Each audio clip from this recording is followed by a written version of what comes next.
Willkommen, bienvenue, welcome everyone to Val Verde Broadcasting's commentary emporium and ice cream shop. I am Duncan Casey. That is Richard Jackson. I'm pointing at me, but this rudely. This is a medium of sound. It is, but you can just infer that, I think. Inference. Ladies, gentlemen, and sex robots. Now, last commentary, I said that, but we had to restart, and I want ladies, gentlemen, and sex robots to be a thing. Yeah. So Oh, that's right. We've looked for our demographic. So.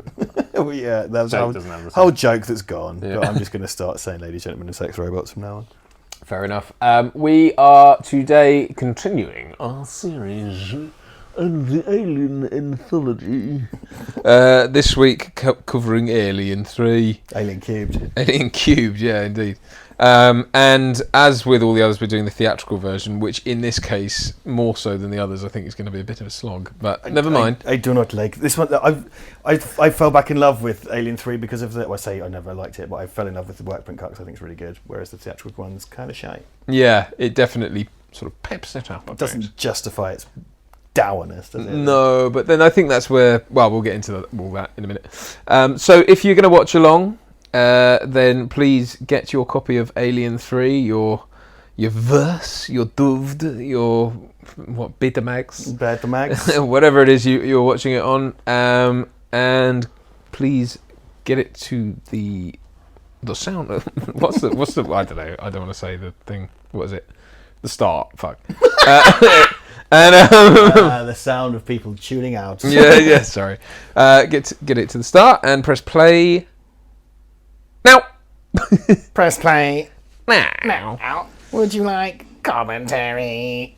20th century Fox.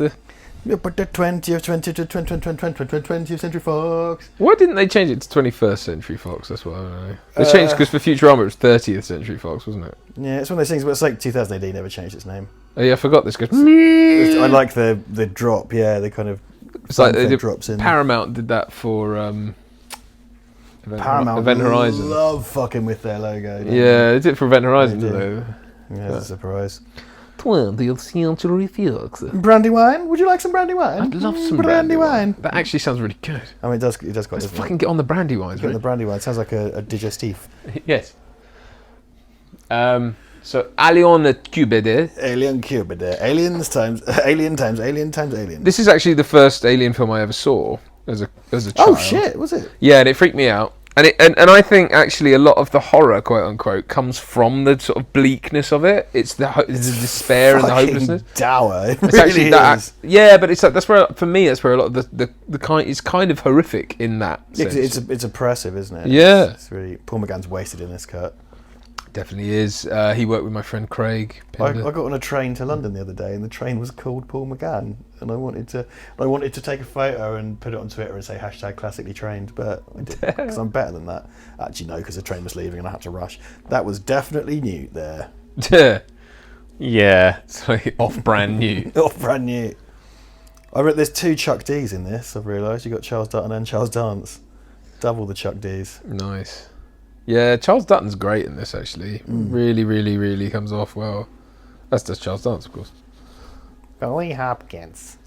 It's me, Billy Hopkins. Oh, Billy Hopkins. Oh, yes. Very good.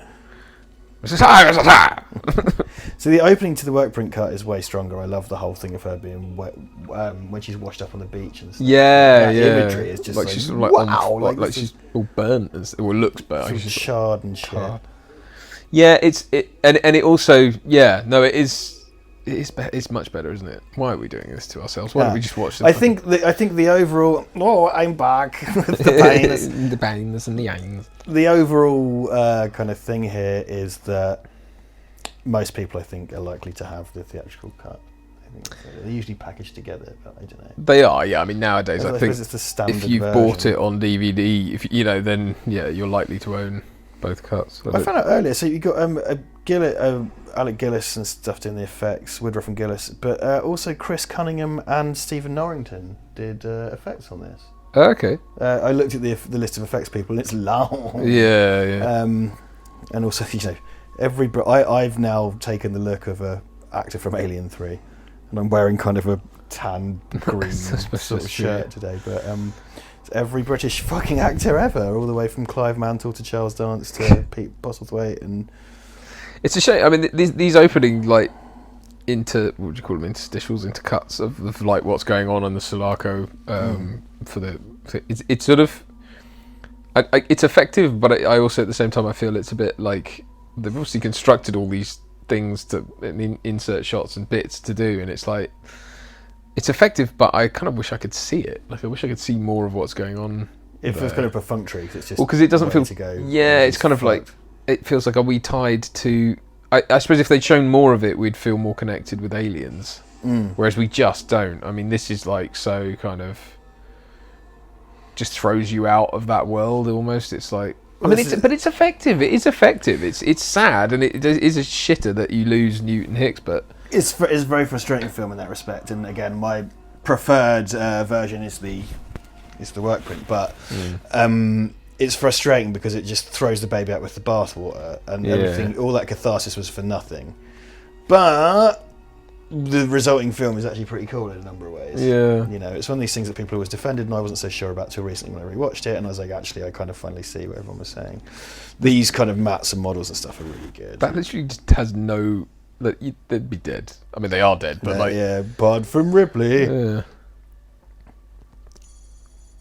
I mean, there are certain motifs that return. I mean, I kind of feel the aesthetic of this film is a good... It's not the same as, say, Alien and Aliens, but it's a good extension of that aesthetic and a good continuation of that aesthetic. Well, it has a similar aesthetic. I mean, it's got more of a steampunky aesthetic, but it's kind of along the lines of Alien in that it's got that grimy, industrial... Yeah, kind of used future thing. It feels a bit more kind of organic, maybe, and it's got a slight... I don't know, like ecclesiastical vibe because they're monks, and it's got loads of cathedral-y kind of sets and things. Yeah. It's a shame though that from a production standpoint that it's one of those things that in theory works, but the fact that you've got a lot of them running around with grimy faces, bald heads, like and all wearing monastic things, like you can't tell who's who a lot of the time. It's a shame because there's loads of really great actors, but it's kind of they become nondescript because of that. You can tell Pete Postlethwaite because you can always tell people. Yeah, of course, bless him. And what's his name, Brian Murphy. Yeah. What was his name in Bottom? Oh, is that the gas man? I can't remember. It's the neighbour, Rottweiler. Rottweiler. Yeah, I mean, and so many people in this. Mr. Clemens. You got you just cut to that, don't you? Look, yeah, when they find her in the pod in the other cut, it's way cooler. I mean, it's and there's that kind of thing of being born again. And this is, I mean, I've got to give them this. Dead. Like, this is just a slap in the fucking face. Yeah. Just like, oh yeah, no. And Michael Biehn would not authorise his likeness for this because he was a bit kind of like, fuck you. So he sued them, I think, over that image. Right. And I think that's also why his head's pulverised. Because like they went ahead and used a photo without his authorisation. Right. Once they'd already made a model of his smashed up face.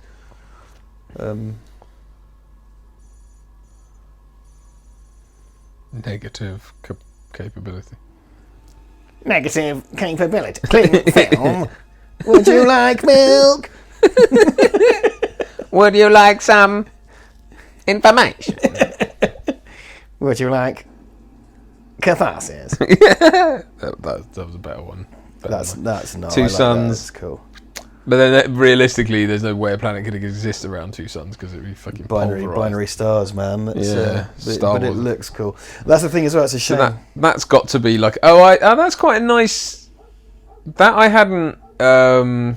Okay, so that I think must be pickup stuff, right? Because originally it was an ox that got bitten by a both ways, massive face hugger. So that was to show that the Queen had a different face hugger, right? It's a Queen face hugger, yeah. Whereas it's sort of funny because clever way of showing they kind of had it both ways. Because you've ever seen the stuff of the dog alien where they put makeup on a greyhound? Yeah, it's just makeup test on that greyhound. I love it because there's a fucking shot that's all properly lit from one of the amazing Alien 3 sets. Yeah. And there's this poor little dog with a dome head just pottering through, and its whole gait and demeanour is like, yeah, that's a dog. It's really sweet. It's really cute. Yeah, because isn't it it's head like, sticking out the front of the dome head? So it's built just to be seen from behind, and they probably just like chucked a sausage down there. because the head sort of flops from side to side as it's running along, doesn't it? It's just this weirdly adorable thing. It's just like, oh man. And greyhounds always look quite, meek at the best of times. It's a nice thought because it's kind of like, oh, it should move like a dog, and it's like, but then you remember what dogs move like. And it's like, Well, it's one of those dogs don't look like dogs on film. No, of course, yeah. It's a number of cats taped together. Yeah. So chains hanging from the ceiling again. Yeah. What is it about that in horror films? In the future, in the horror, Yeah. chains. Picture a man. And it's got all that sort of lift section in the middle looks very reminiscent of what's in It's Aliens. the W-shaped things from Aliens. Yeah. I guess it's a Weyland-Yutani thing. Yeah? Charles Dutton looks like a gritty reboot of Harry Hill in this. Very good point. Good old Ralph Brown. Oh yeah, because Ralph Brown, his character was rewritten to be this dope, I think, and he was quite annoyed about it because he's a cretin, and I think it's kind of worse in the work print cut. But I think that wasn't how it was when he accepted it, and then when he took the role, it's like, oh, you're a comedy moron. Okay. But it does. It's effective in that because he's one of the last survivors, isn't he? Or is he the only survivor at the end? He's the only one who gets out. Yeah, but he gets shot in the leg. But it's his sort of blind allegiance when it turns to Ripley is what kind of saves the day, effectively, because he's the one who lets her. He helps her kill herself and stuff. And Is it him or is it the other guy? No, it's the other. It's him, isn't it? Well, I'll tell you this much, he makes it to the end. Yeah, he gets shot in the leg, doesn't he? They kind of go out of their way to say in the work print cut that the planet has an infestation of very aggressive lice, which is why they all shave their heads. Yeah. Whereas in this, it's just like, you should head, I think. Did they not mention that in this? It's been so long since I've watched this. I don't believe so, because it's part of the on-screen thing. Like there's a bit of on-screen data about Fury 161, and that's one of the things. Okay. I think they kind of leave it out in this. But again, it's been a while. I don't have much desire to watch Alien 3 in the vanilla version because it kind of sucks. Yeah, it's just it's one of those things where it's like I think there's a lot there, but I just lose interest. I get kind of bored, and it's a sort of amorphous blob really of a film. You can't tell. There's I know the alien turns up, and I know there's shock moments, but it's still like, yeah. Beautiful looking film though. Yeah, very much so. I suppose the thing of it is like.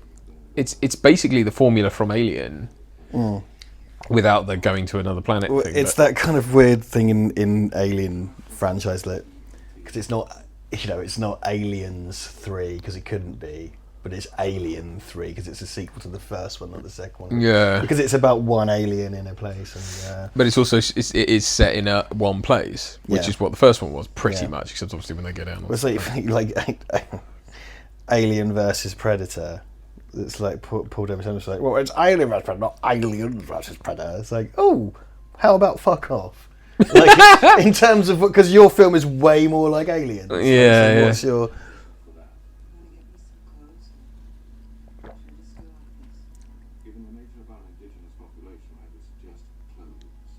Yep, literally, this place is lousy with literal rapists. Yeah. Probably.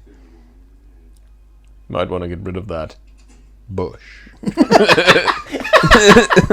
And yeah, in the work print what? The work print cunt. It's just, that's the man who edited Freudian slip. Yeah, see now. No, that is this is the home. That is a Freudian slip. Whereas it doesn't just mean getting something wrong, which we've had a lot of recently.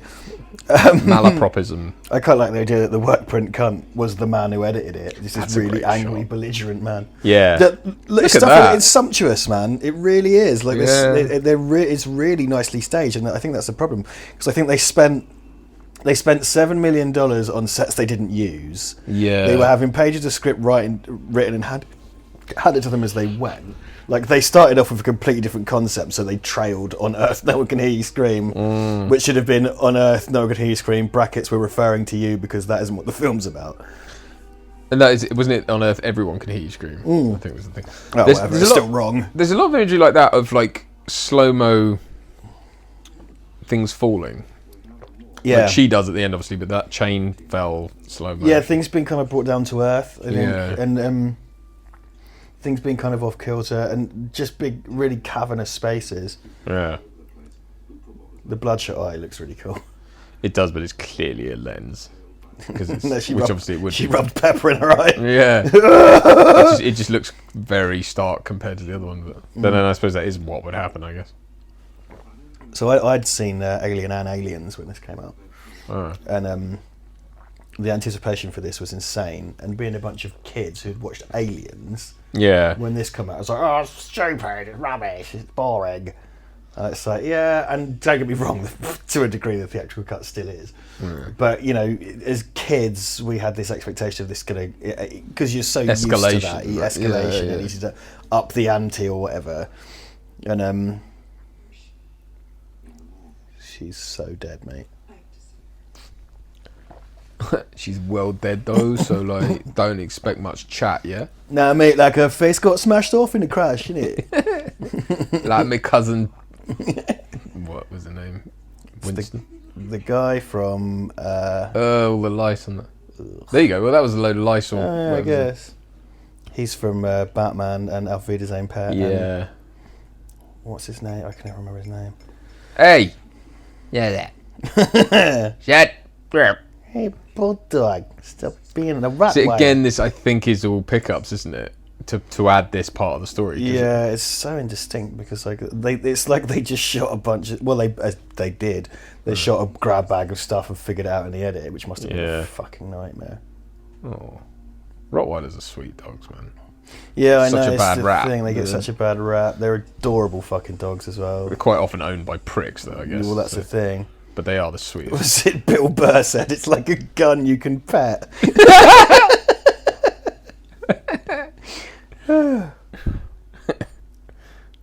Yeah. Bit of a tangent. Did you ever play the? Look, it's definitely new. Yeah, I seem to understand. I understand that they all found this quite upsetting because it was a very realistic dead child. Well, I believe they shot some more, like really horrific, like opening her chest and everything. Yeah, it's like autopsy stuff because she insisted on autopsy to make sure she doesn't have an alien in her. Yeah, doesn't she? Yeah, the alien. Oh, dude, it's this realistic dead kid. There's a Chinese propaganda film called Men Behind the Sun, which I do own regretfully. It's something I bought when I was being edgy. Yeah, exactly. And it's about it's a propaganda film about the Japanese war crimes against the Chinese during World War II, basically. Yeah. So it's an anti-Japanese propaganda film. And one scene, so it's basically about here's the evil Japanese doing loads of torture to Chinese civilians. And there's a scene where they gas a little boy. They lead him into an autopsy room, they gas him, and then they autopsy him. Yeah. And the Chinese government got permission from parents whose child had actually died.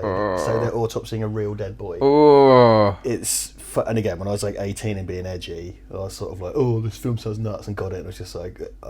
instantly regret it. They made made a couple of sequels to it and stuff. There's real animal cruelty in it as well and stuff like that. It's fucking gross. Oh god. So isn't there one where a man eats a live octopus or something? Right? Oh, that's Old Boy. Oh, okay. The original Old Boy. I don't know if they did that with the Spike Lee version, but it seems that that is a delicacy in South Korea. But I believe that I heard from somewhere that they're not actually alive. It's just their tentacles react to salt, so it squirms, but it's not actually alive. Ew. Either way. My friend who moved he lived in South Korea for a bit. He was because we were into that Asia Extreme scene at the time. Right. When he tried that, he was sending me photos straight away. I don't eat seafood, so blur. I'm less bothered that it's alive and more that it's seafood. I eat octopus, but they're not fucking alive. Octopus is good, and squid, man. Gotta get some squid. You ever try getting the rings off a squid? You ever seen a man eat his own head? Then you haven't eaten seafood. Yeah. And neither have I. That's Locke Fine's ill-advised marketing campaign. Have you ever seen a man eat his own head? He'd, hey. Yeah, it's all the cracking of rib cages and stuff that's really... Yeah, it's very visceral. I really like Elliot Goldenthal. I think is a great replacement for Yeah. the others in the music. I think it's very subtle and kind of horror appropriate. It's far more effective not seeing her being opened up, to be honest. It's like that. All that stuff is way worse. Well, it's these things are always much like the original Alien, right? It's better what you don't see is more effective. That's what By all accounts, autopsies are very brutal. Lots of cracking and dividing and war. Not that I'm not going to say what my wife does for a living, but she has experienced them. She makes propaganda films for the Chinese That's government. the one, yeah. You're supposed to say, Richard. I told her. She's got an IMDb and everything. She has a credit in Hallows Eve. Yeah, there you go. True story. Because she consulted. So I think it's very effective, like showing the eyes. Yeah. Corpse's eyes. It's kind of reminiscent of the spoilers for 7. Fuck's sake. It's kind of reminiscent of the flash frames at the end of 7 when Gwyneth Paltrow's head is in the box. Yeah. I mean, this is the thing. This has all the visually stuff. It has all the high quality of a David Fincher film. Oh yeah, definitely. You know, and it's unfortunate that he didn't get to supervise the edit and stuff, and had such a shit time making it. Who was the DP he started out with? I can never remember. We talked about this on the episode of the Smash Hit show. It ain't broke. Was it Parkinson's he had, or I think it's something degenerative. I think it's Parkinson's, and then they swapped him with someone else. I know. Who does like the lighting and everything in this film is superb. I mean, that's why the staging of it is like really good. It's wonderfully staged. Yeah. It's just a shame Fox are being such ding dongs and just like making such a. It was such a weird. I mean, it's to us in hindsight seems so like obvious as a thing, but yet it wasn't. Like, it seems like all the way along these films weren't considered to be much of anything, and it's more that they accrued stuff. Like, was Aliens a giant runaway hit when it came out? I suppose it was quite big. I think it was relative to, because it had a relatively small budget compared to a lot of stuff. Oh yeah, so it was relative to that, and also I think the cultural impact was really huge. So the anticipation for this was right. I mean, no one's expecting this kind of like art house style horror film. Because they handed it off to so many. Was it Rennie Harlan had a go at it, and Ridley Scott was offered it. Rennie Harlan was attached. Rennie Harlan. Yeah, Rennie. Oh God, I did it again. I'm so tired. Rennie Harlan had a stab but fucked it off, and David Fincher was just classic fucking let's get the green director in and push him around. Yeah. And you know, David Fincher fucking showed them, right, because he's one of the most respected. Yeah, despite all this shit. Despite all this crap. It's kind of a similar thing, we'll get to it when we do Alien Resurrection, but getting Jean-Pierre Jeunet in is just kind of like, well, let's get the foreign director in and push him out. Also, ironically, this has the kind of look of a Jeunet film, this feels like a European sort of art house film to look at, and then they go and get Jeunet for the next one, who makes this kind of weird, poppy, trashy. Yeah, I would say, I mean, I don't. Yes, but not in its. I wouldn't say in terms of its sort of editing and its energy. No. Oh no. I'm talking visually in its. Yeah, and its costumes and stuff like that. Not in its kind of process and stuff, but in its look. Yeah. There's a lot of looking up, isn't there? Lots of these kind of grubby lockers and things like that. It's such as well. Like, there's so much to pick out of this visually that people see. We start off a lot looking up, don't we? There's a lot of up shots. There's lots of very subtle angles that on you like that. It's not. And I'm pretty sure, doesn't it? Towards the end, we start that he puts the camera higher and higher and higher towards the end, where it's like it's looking down. So it's like, yeah, because you know when they're all like hanging out discussing what to do, and they're all on different levels, but the camera in earlier was low with the low lot, and then it goes up. There's some really kind of off kilter angles as well, because this kind of cranes up now. Because there's one I talked about in our review where one of the prisoners, he's sat in one of those kind of circular sort of reliefs in the wall really high up. Yeah. And when they frame him and he's in like the top right, and it's just this kind of crescent moon shape that's just blank wall. Yeah. It's this really stark image. It's really great, lovely, subtle shot. It's almost cartoonish as well. This sort of it's a lead refinery or something, but it's gigantic, and it's like what? There's so much of something. What does that even mean? And what are you throwing in there? And it's like it's crazy, but it's great. That's because it's so kind of slop shot. It's like it's hard to derive too much meaning from it because a lot of it happened by accident, you know, and it's not necessarily cohesive. And they drop them into the furnace, don't they? So it's literally like, it is like a descent into hell, all this. And then this is, I can't remember in the work print whatever it's called, work print cut, whether or not is the birth of the alien still intercut with this. I think it is, isn't it? I can't remember because it's like the ox or whatever is sort of chained up in a room. It's dead, I think. It's hanging from the ceiling. Yeah. Okay. I don't know if it's been slaughtered, but it's found dead. And okay. Yeah, it's been. I haven't watched that since we did I haven't watched the work print cut since we did our episode, which was most of a year ago. What are we going to do for our anniversary? Bum. Hookers and blow. Oh, bumming. Okay. I mean, bumming's going to be cheaper. That's We're true. going to bum on a live stream. We're going to fist Bent Vogel on a live see that the contact lens, it makes us slightly boss-eyed because it's not sitting exactly right. Yeah, well, they don't. I mean, I've been lucky enough never to have to wear them, either in life or in work. But I've worked with people who've had to wear them. Like, bless them, when we did the Witches film, they wanted like black eyeballs, right? And those ones are horrible because they're really thick and big. Oh, I've seen Brad do that. Brad showed me a short he made, and they did it very effectively in After Effects. Right. It's not quite the same. The ones in Evil Dead, Evil Dead 2, they're fucking glass because it was before the plastics existed, and it's like glass contact lenses. If you break them and your eyes cut, you only lose half an hour at a time, so they don't breathe. Right. And like if you break them, you've got broken glass in your eye. Yeah. I mean, what kind of motherfucker? Look at how boss-eyed she is there. Yeah. Fucking hell. That's one of those things. If you fix that with a computer, I'd be fine with it. Yeah. It's not fucking adding wampers or whatever George Lucas does. Wamper. A wamper. I mean, that's kind of a reprise on the imagery of when they shoot Kane into space as well, isn't it? Oh, yeah. It's sort of bound, mummified. She gets a nosebleed as well, which she did in the first one. She gets a nosebleed right before. Ugh. I almost think that's more effective in a way, because obviously a dog is more relatable than an ox in terms of its suffering, which is horrible. And this thing comes out almost complete as well. Yeah, that's a real inconsistency in these films as well, isn't it? Where it's like, is it birthed as a chest burster, or is it birthed as a... Because that thing's the size of the dog. Yeah, it basically exploded the dog. See, there's bits in this that you would think is CGI, but it's actually composited puppetry. Rod puppets, yeah. It's really... I've got to admit, in certain places, it does not look good. But that's probably owing to the circumstances surrounding this film, I suppose. Yeah. But there are bits later on where you would think it's CGI, but it's not. It's, kind of composited. Yeah, that's cut too rather quickly. This was such a... Her shaving her head was such a big deal. Yeah, I remember. All over the marketing and stuff, and that image of her with, like, I can't remember, I don't think she's standing with a weapon, but she's standing in her prison gear. She's standing holding something. Yeah. Or whatever it was. But yeah, it's... The contract she had was that if... Like, she would do it, but if they needed her to reshave it for pickups, they would have to pay her 20 grand to reshave her head, or 40 grand.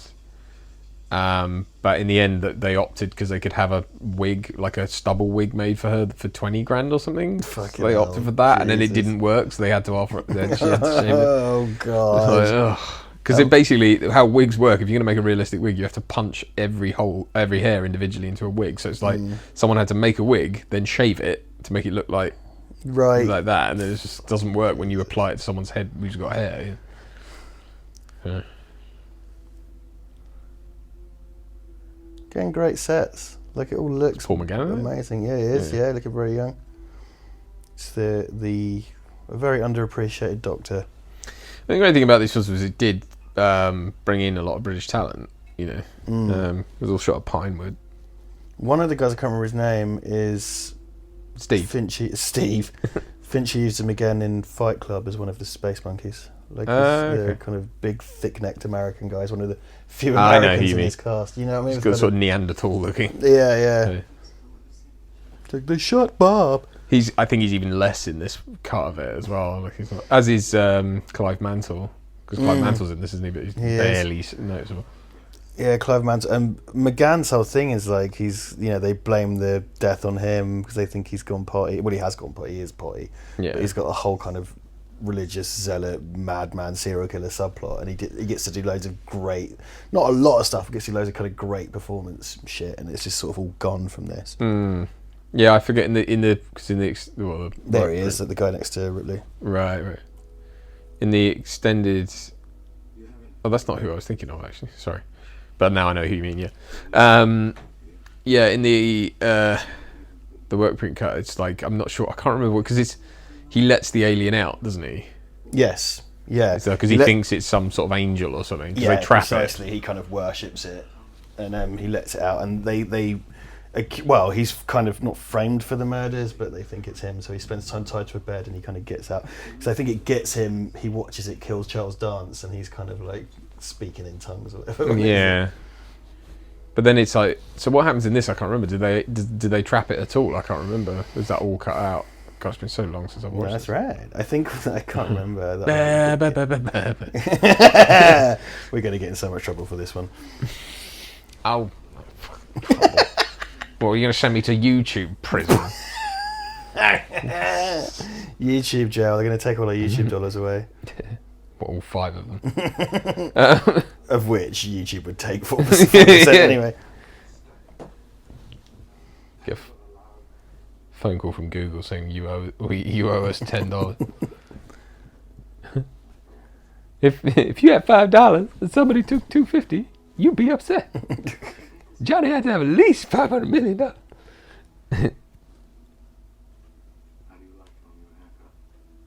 It's cold, isn't it, Ripley? It's cold all the time. Is it? It's so cold. Oh. You wait. Well, no, you wait because your hair's not going to fall out. But like you wait. Well, you wait till winter, shave your head in spring, and then when winter comes around, it's just like Oh wow. I remember I was talking with me and a friend were talking about a concept for a short film that never happened, but I was sort of saying to him, I was like, I could shave my head for it, that'd be really cool. And he was like, no, you don't have to shave your head, don't do that. And I was like, no, I want to. It'd be quite cool. I'd quite like to do it, just to do it. And that's the great thing about acting is like, especially in film, is you actually get to do shit like that you'd have no pretext for like shaving your head otherwise. They could shit in my hand. What? That guy from Bronson. Shits in his hand and paints it on his face. I think the character would shit in his hand. What? Not sure Superman would. But you're playing Neville Chamberlain. Yeah, that was better. His singing's terrible. What's he doing? Just washing the. He's scraping washing the scum off. That's the fan that leads to the brothel from Total Recall. There's just alien guts. Is it crawl? It's teeming with something, isn't it? Like with mites or whatever. No. Or is that just I think the wind? It is. It's hard to tell because of the strobing effect. Yeah. So that's what I mean. Shots like that. It's this great kind of asymmetrical kind of the imagery of circles and spheres in this is quite pervasive, I guess. It's xenomorph skin, okay? I just found some xenomorph skin. In my version, the xenomorph would put banana skin down and then he'd slip on the banana skin and go into the... Doesn't it spit acid in his face? Which is a thing that's never... There's not been referenced before, yeah. It's quite an interesting image that's sort of expanded upon in Resurrection, isn't it? With the kind of den of vipers that... It's kind of unclear because it didn't mean to do that. Yeah. It's going to push him into that is great. It's sort of rib cage and shit flying around. But it's like the seemingly the concept for Alien, as we all know and we discussed before, is that it's kidnapping people and turning them into eggs. Yeah. And then in Aliens, they've just totally revised their life cycle, so it's different. But in this, I think it just kind of goes on killing people, doesn't it? As far as it doesn't really seem to have as much of an MO. I think there is way more. The work print cut has way more leading up to this. Yeah, definitely. Because there's kind of a more obvious kind of sexual tension and stuff.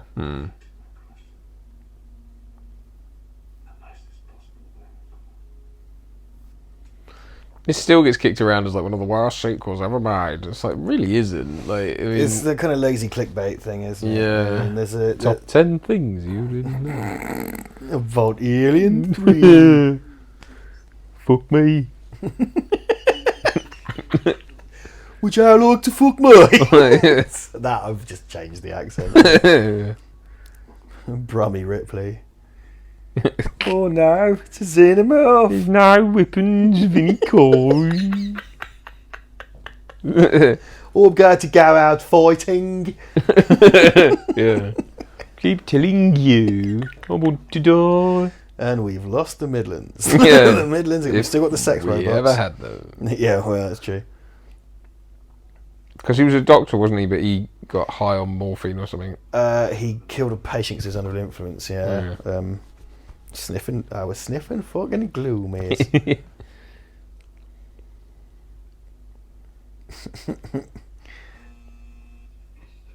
Mr. Clemens. Matey. That's got a weird kind of nautical vibe, hasn't it, there? Yeah, if only it went like... Which once upon a time was literally a geezer blowing a whistle down a pipe. Yeah. Which is just the most amazing thing. Don't they do that in Star Trek? They do the wee. Woo! Like that. Probably blew the mic out there. That's my audition for Quentin Tarantino's Star Trek. The quest for Uhura's feet smashed against the glass coffee table. It's what I assume. I'm making an R-rated Star Trek movie. I bet you fucking are. They do that. That's a sort of alien trope, is to show her kind of face like a kind of planet in the dark, right? Like they turn the lights down before they fade into black. Though. It's really gruesome, isn't it? Like it's all guts hanging off the fucking. Yeah. Quite a fan of the Alien 3 Mega Drive game by Probe. Oh. Yeah, it's one of those rare, actually dead decent. I thought it was by Probe. Dickhead. Sorry. Yeah. Yeah, it's a good game. Great music by Matt Furness. It's pretty tough as well. Yeah. And you have to run around saving ball guys, and if the timer runs out, you get a little animation where it scans over the map and shows them all chest bursting. Yeah. It's the only weirdly, it's the only computer game my dad ever played. Oh, really? We had it on Amiga. The Mega Drive and Amiga version is basically the same, and my dad got really into it for some reason. He never played anything else. Hated horror films. Never watched Alien 3. I mean, he particularly enjoyed the noise a grenade launcher made because it went bonk like that. So there you go. That's my dad and computer games for you. It's like the grenade launchers of GoldenEye because they go boom, boom. The rocket launcher made a mad noise, didn't it? It was like pew, pew. It's like oh. all the kind of sets and stuff in this are really great, and those kind of pieces there of the escape pod, it's just got so much weight to it. Had a lot of Japanese writing on that, didn't it? Which obviously the Yutani part of.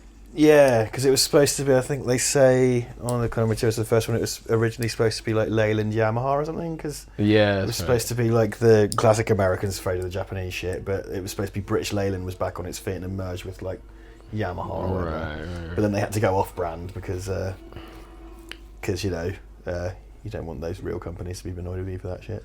I dare say more people in the world have heard of Wayland than have heard of Leyland. Like, you know what I mean now? Oh, now? Yeah. Oh, yeah. Someone needs to do just because I just bang on about Alien Isolation all the time, I'd happily play the Alien 3 mod for Alien Isolation. That's true. I'd be more than happy to. I have to say, I mean, like, you know, in terms of it being a sequel to Alien, it is kind of more true to form in a weird way than Aliens is. Oh, definitely. You know No, I think absolutely, because it's about one alien and it's about the claustrophobia and it's about kind of fear of the unknown. It brings it because it's not a war film anymore. It's, fundamentally, to be less of a tosser about it, it's more of a horror film and less of a war film. Yeah. You know, so it's back to that. So calling it Alien and not Aliens is very much, correct. It's also what's the term? pedicide, it's killing kids. There's lots. Basically, in this, Ripley is essentially, although she's not responsible for Newt's death necessarily, but there's a lot of killing of her children. Like she obviously kills the alien is her child as well, and she kills it at the end. Yeah, and that's after having kind of slaughtered all the eggs in Aliens. Yeah, but there's an like in this print when she dies, it bursts out of her chest, doesn't it? And she holds it on the way down. Yeah, she like throttles it like a kind of angry dick. Yeah, whereas in the other one it doesn't. It's kind of classier. Do you think it's better? Yeah. Because you know it's in her, there's no question. Like the film makes no bones about that. It's a weird one because you sort of like go, oh really? So it just chose to burst out of that. It's kind of and it's kind of undignified as well that she's wrestling with it. And so that's the other thing in the promotional materials a lot was the Queen alien chest burster. Yeah, coiled up. Yeah. Yeah. I find you unpleasant to be around. Yeah, I love Charles Dance. Yeah. You spaghetti slapping cretin. Yeah. It's another look. See, that's just a kind of high angle, off center, and the thing of the other performer out of focus has occurred a few times. Because it's kind of claustrophobic, but not that claustrophobic because there's still kind of depth in it. I mean, they're just drinking out of cafetières. That's your sentence. Your sentence to drinking out of no cafetières. mugs on Fury, whatever thing. No mugs of any kind. I sentence you to 25 years on Monster Island. And then they're all being chased by monsters. Yeah. Don't worry, little girl. It's just a name. It's like dun, dun, dun. Like they're running away. I thought he said it was just a name. It's actually a peninsula. And there's me butchering a Simpsons joke for you. I've got to say, this cut clips the fuck along, doesn't it? Yeah, that's one thing I'll say for it is you don't. I mean, the other one does take a long time. But I feel like it's all good stuff, though. Well, it's almost like, could we not have cut some of the boring stuff? Yeah. This is kind of like, leave the worst shit in. Like this puppet is fucking astounding because it's all like, it is all a puppet, isn't it? There's no Lance Henriksen. Yeah, there's no Lance, just VO. Just fits in a sack. Is this where they try to rape her? Yeah, they're gonna. Well, not pretend. Sorry. Pretend. Well, I dare say on the day they were pretending, but yeah, no, they. Yes, that acting. Yes, more kind of. Writing up there. Yeah, okay, because that kind of feels a bit more. There's a bit more menace to the work print cut as well. There's more kind of. In that there's more kind of shots of them just looking at her and stuff in the build up to it, rather than it. This kind of feels like it. It's not. It doesn't just happen because she's in a prison colony full of men that have been alone for years. But it feels like there's more kind of an air of menace in the work print cut. I don't know, building up to this scene. Yeah, I guess so. I'm trying to remember. I don't remember all the shots and stuff, but this music. The music's sort of a bit. This is not in the work print cut. I'm pretty sure. I don't think. I think it is, isn't it? Is it? Yeah. Oh, that's so horrible. They separate her legs. It's so gross. Oh, it's all gross, man. I can't imagine that. Oh, he puts his fucking rape goggles on. War cry. It's alright. Harry Hill's gritty reboot, is it? Yeah. Because doesn't he, like, Dutton's thing was he was a murderer and rapist of women? Well, he says that. Yeah, because he could be just, like, fucking busting her chops. It's got a bit of gristle on the end of that fucking pipe. It's gross.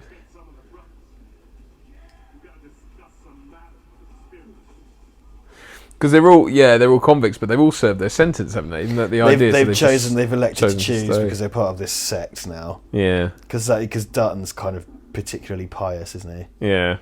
Look at that, that's so good.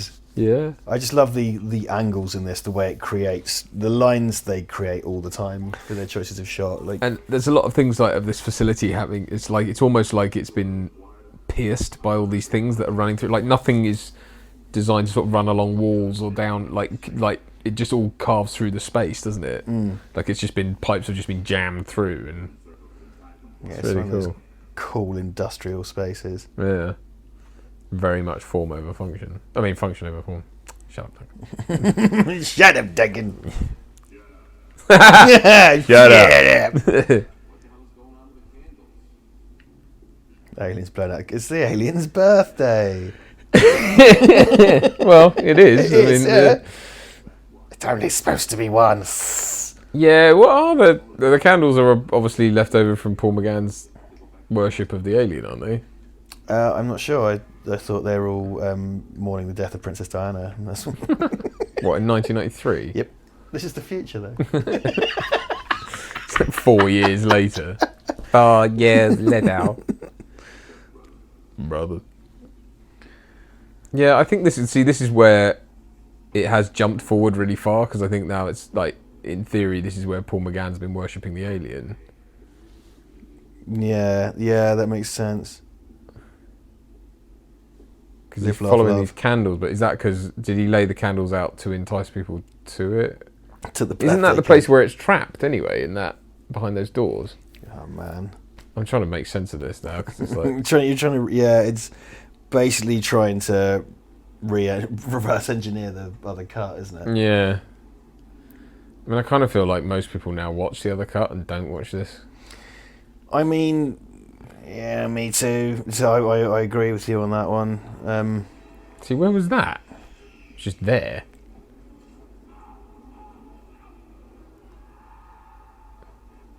See, these are bits where Golden Thor does music reminiscent of the films. It's the sort of the brass section it sounds like it's warming up. It's like,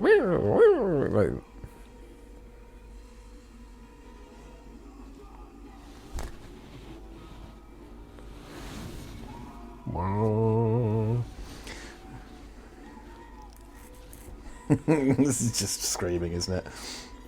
Yeah, so see that's where I think it gets trapped, isn't it? So Golic like lets it out, like yeah. So none of this really makes any sense. Like there's no classic. Do you know what? Fucking Fox, man. This is bloody Fant 4 stick. Yeah. And all these other things. They just love to fuck about with shit.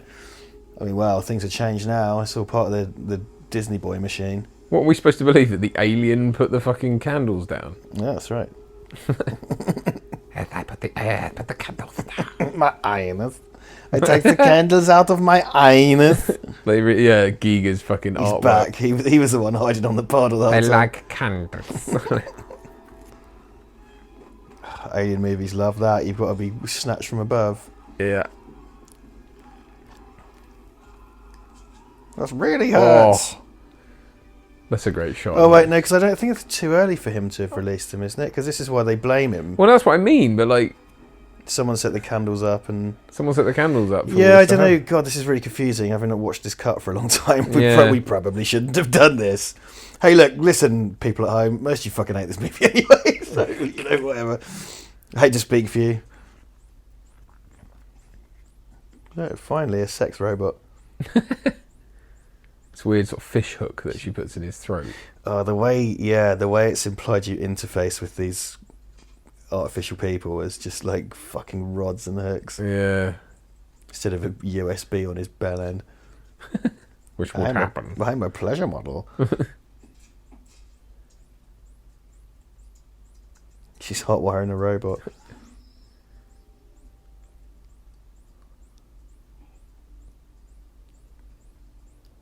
Such a great puppet. Pretty good, isn't it? I mean, don't get me, they get a bit of a free pass in there because he's meant to be fucked up. But yeah, it kind of plays into that effect, doesn't it? Yeah. I like his line here, I'll never be top of the line again. Yeah. He is sad, broken down robot. And like that's such a Bishop thing that you can imagine him saying it. Yeah, it's a great little reprise of this character. Again, it plays into the generally horrifically depressing thing. The words of the black box coming out of his mouth is really effective as well. Yeah. Milk. Milk. Did you have a handgun? Bald. Hair not found. Hey, Ripley. We didn't start the fire. It was always burning since the world's been turning. Ripley, do you like my left hand? I'm perfectly human. I'm fine, thank you. Yeah, it's like, still trying to keep up the facade of being a human. Humans look like this. Shut up. You have one eyelid. See, when she says was an alien on board, I get it's weird with the android-y stuff because it's like, are they in hypersleep or not? They get put in hypersleep beds, but it's like, are they actually Yeah. Because I guess he was monitoring the whole time. Obviously, in the prequely, sequely things, they're just bumming around. I'm guessing they bunked him in hypersleep because he was injured. I guess so. At the end of that, because he's like attendant to them, isn't he? In Prometheus, the best alien film. But he's not in Aliens because he's nor is Ash. Like they because. Well, Ash is undercover though, isn't he? Does true. Bishop come out of a? I think so. Pod? Yeah, I think he does. Bishop. That's really fucking great, isn't it? That part? Yeah.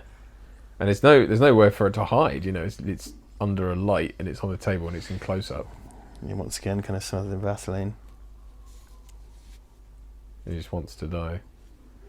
I wanted to die. I mean, couldn't you just put him on a broomstick and carry him around? Yeah, like C-3PO in a backpack. Yeah, so this is so they take Golok and they tie him down, and because they think he did it. That's right. Yeah, because he's bonkers. And then I think this is the hospital area, the kind of where it gets Chuck D, so to speak, and he's there, kind of like loving it. Yeah. Fucking nutter. I love Ralph Brown. He's great. Yeah. I had to beat him to death with his own shoes. Yeah, I always forget he's that guy as well, and he's in. He's Miami Vice in the short-lived Lock, Stock TV series.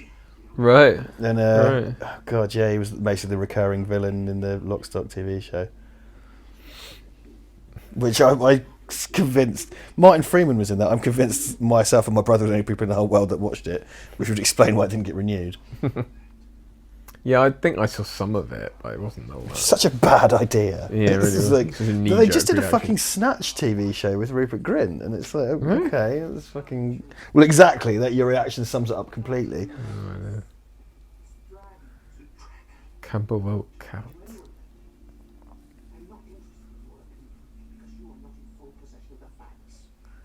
You're such a...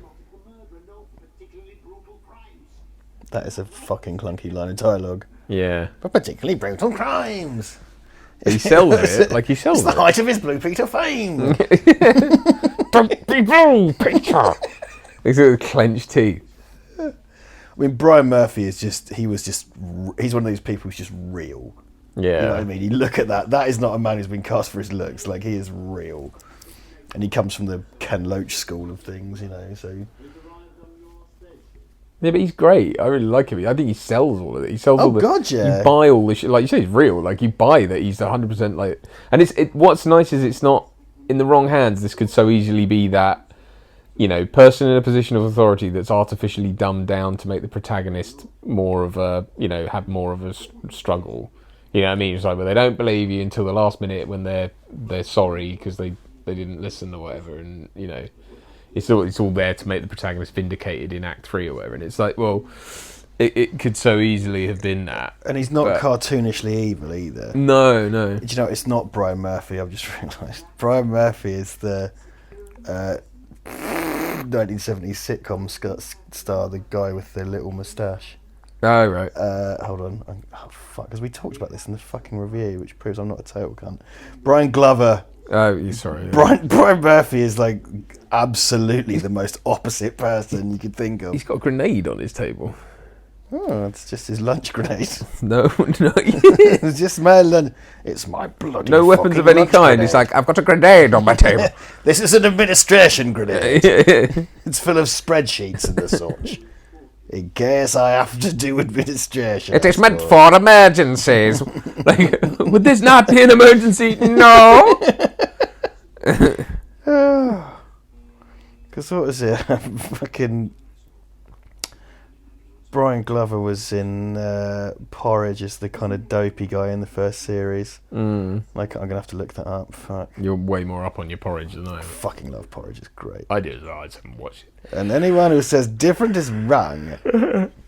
You hear me? I can't remember. He's the characters in the first series, but they just kind of forgot about him. Heslop. He's kind of like a dopey guy that's absolutely different from Rottweiler and Porridge, or this character in this. This as well. I mean, this. I mean, actually, when you think about it, it's an inverse of the first film in that, like, they deliver the alien to this planet rather than the other very way true. around. Yeah, rather than taking it off it. Yeah.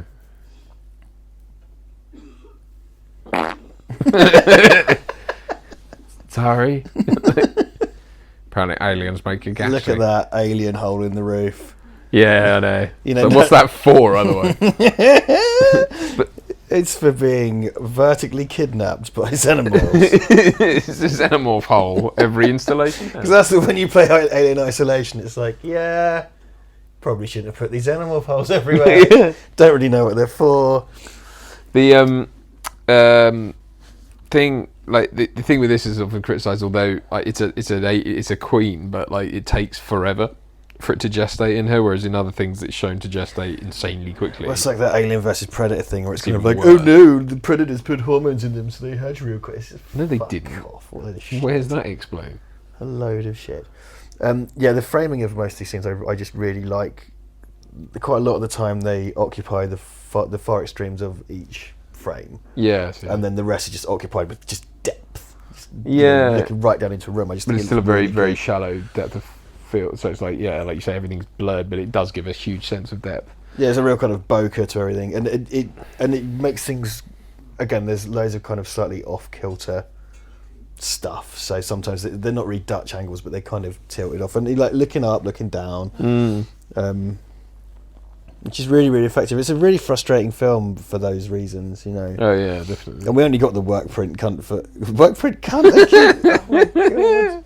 It's not as bad as that reporter called it Jeremy Hunt, Jeremy Cunt. I guess Two of them did it, didn't it? Wasn't it? I mean, I can see why. Frankly, John Humphreys and Was it John Humphreys? John Humphreys did it. That was what's so funny. And then he's laughing about it. And then, Well, Jeremy again- Cunt, and he's like, Look, he's not wrong, is he? The work print cut is because Fox wanted all of the films to have alternate versions, and that's why the Alien director's cut is shorter and stuff, because it's kind of experimental, because they wanted to have one. So the work, because it seems like the work print cunt. Oh God, you've overused that word to the point now where you just can't. I just can't. It just sweats out Stop it, God. like an over-fisted sphincter. like Ben's Fogels. Over-fisted, that implies there's such thing as an under-fisted. There's the It's like- Goldilocks of fisting. It's like people just don't say that they're whelmed enough. I know. Yeah. People say that someone gives you a really lovely meal and you go like, oh, I'm really whelmed by I that. know, certain things have left the lexicon that you're just like, well, but have left traces of the opposite is still there. So Well, it's like, so again, if you have a satisfied workforce, are they gruntled? Oh well, we just want to make sure you're all gruntled. yeah. You know, that's why we're having this end of year party. You've done so well this year. We just want you all to be gruntled. Oh, Christ. So David Fincher, Or combobulated. yes indeed, yeah. I'm feeling quite Is everything all right? Yeah, I'm totally combobulated at the moment. It's absolutely. Well, there's some stained glass there in the. Yeah, which is, I mean, yeah, there is a lot of religious imagery in this, which is the sort of thing where I kind of go, I don't quite know why they put that in a lot of these things, because it's actually like, wow. I guess there's the hell imagery. Well, I believe he overdosed a patient because he was drunk or something like that. That's and right. then the trust thing here, where it's just going to be sedated before a willy head. Well, and the comes. point of it is that she's forgiving him, right? Yeah, So exactly. They're there's having a kind of moment of trust, and he's nobody's perfect. allowed some penance before.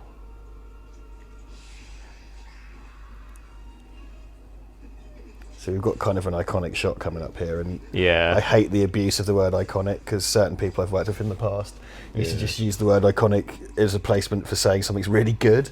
And that's Yeah. not what iconic means. It means it's repurposed as an icon, Yeah, exactly. such as this, which is very famous. Also There you sort go. of speaks for the series a lot, this shot. Because it is, you know, it realistically is the only time you've got an Alien and Ripley, apart from there's stuff in Resurrection, but it's like an Alien and Ripley face to face, like in the frame.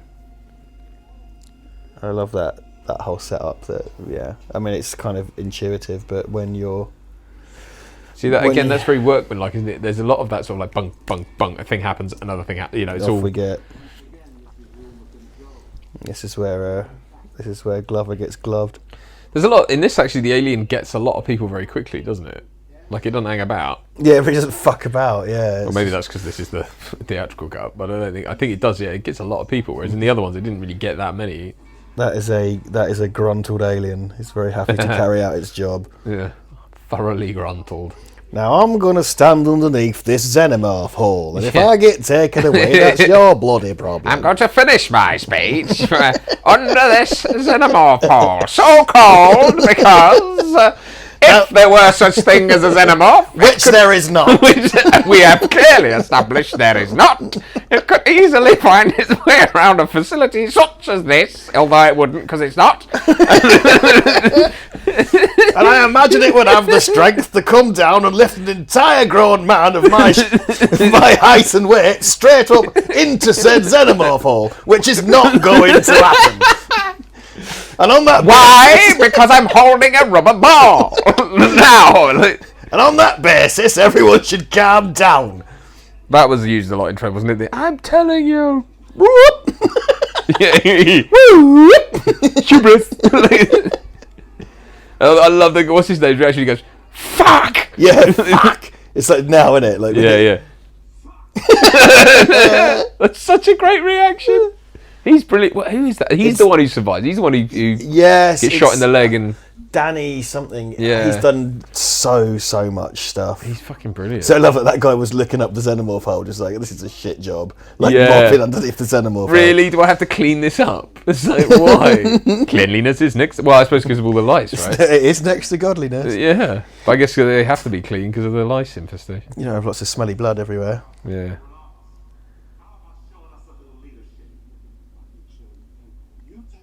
There he is. That's like one shot of Clive Mantle. Oh no, bless him. Mr. gets cut out of stuff. Mind you, I've been in that boat before. Yeah. Feel your pain. So I think he ended up on Game of Thrones, did he? As all British. I wonder how many of this cast are on Game of Thrones. Yeah. It's alright, everyone was really disappointed by the ending, so you're probably best off out of it. My mate Darren did an episode of it. He's good, mate. Shout out to my mate Darren. And his surname's Harper. So there you go. Say nothing. But he's a lovely guy. He really is. Fuck! So he's got his feet in stirrups. The xenomorph holes on our ship were much larger. Yeah. So you could see them before they got to you. And of course, when we landed on the colony, the xenomorph holes were really small.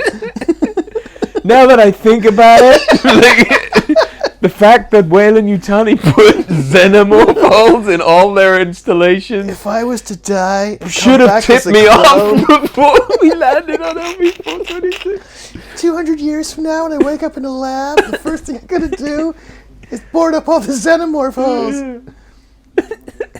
Here, look. It's really important that every facility has xenomorph holes. We don't know why. They just have to be there. Fuck. What does he say? He goes, fucking. Oh yeah. Fucking wow. I love. I gotta say, I fucking love Ripley in this as well, because it's the most hostile of hostile environments. She's just kind of, and her whole demeanour is fuck you, like you don't know shit.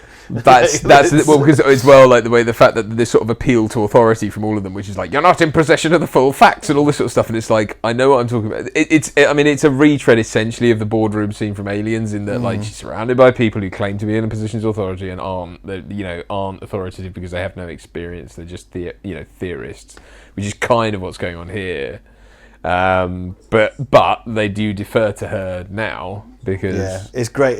That's cathartic about this, and that she finally gets to control the narrative. I think, and that includes her suicide as well. Yeah, she's in control. Yeah. But again, like I've said before, this poor woman who has been through basically this continuous nightmare with very little reprieve. I mean, apart from sort of a brief stint as a dock worker. Yeah, She got a job on the docks for a bit. But was haunted by horrible nightmares. Then fucking just went back into. And this has been mentioned before, because what's the line about like you've been in my life longer than I can remember or whatever? She says that. Is that in this one? It's in this one. Yeah. Right. But like in actual fact, it's probably like 3 different weekends.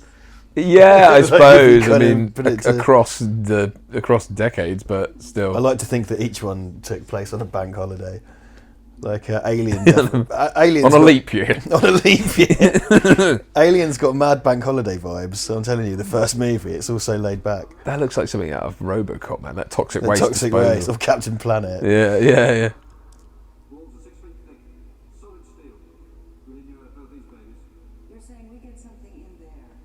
So, does this room have a xenomorph? Trailer moment?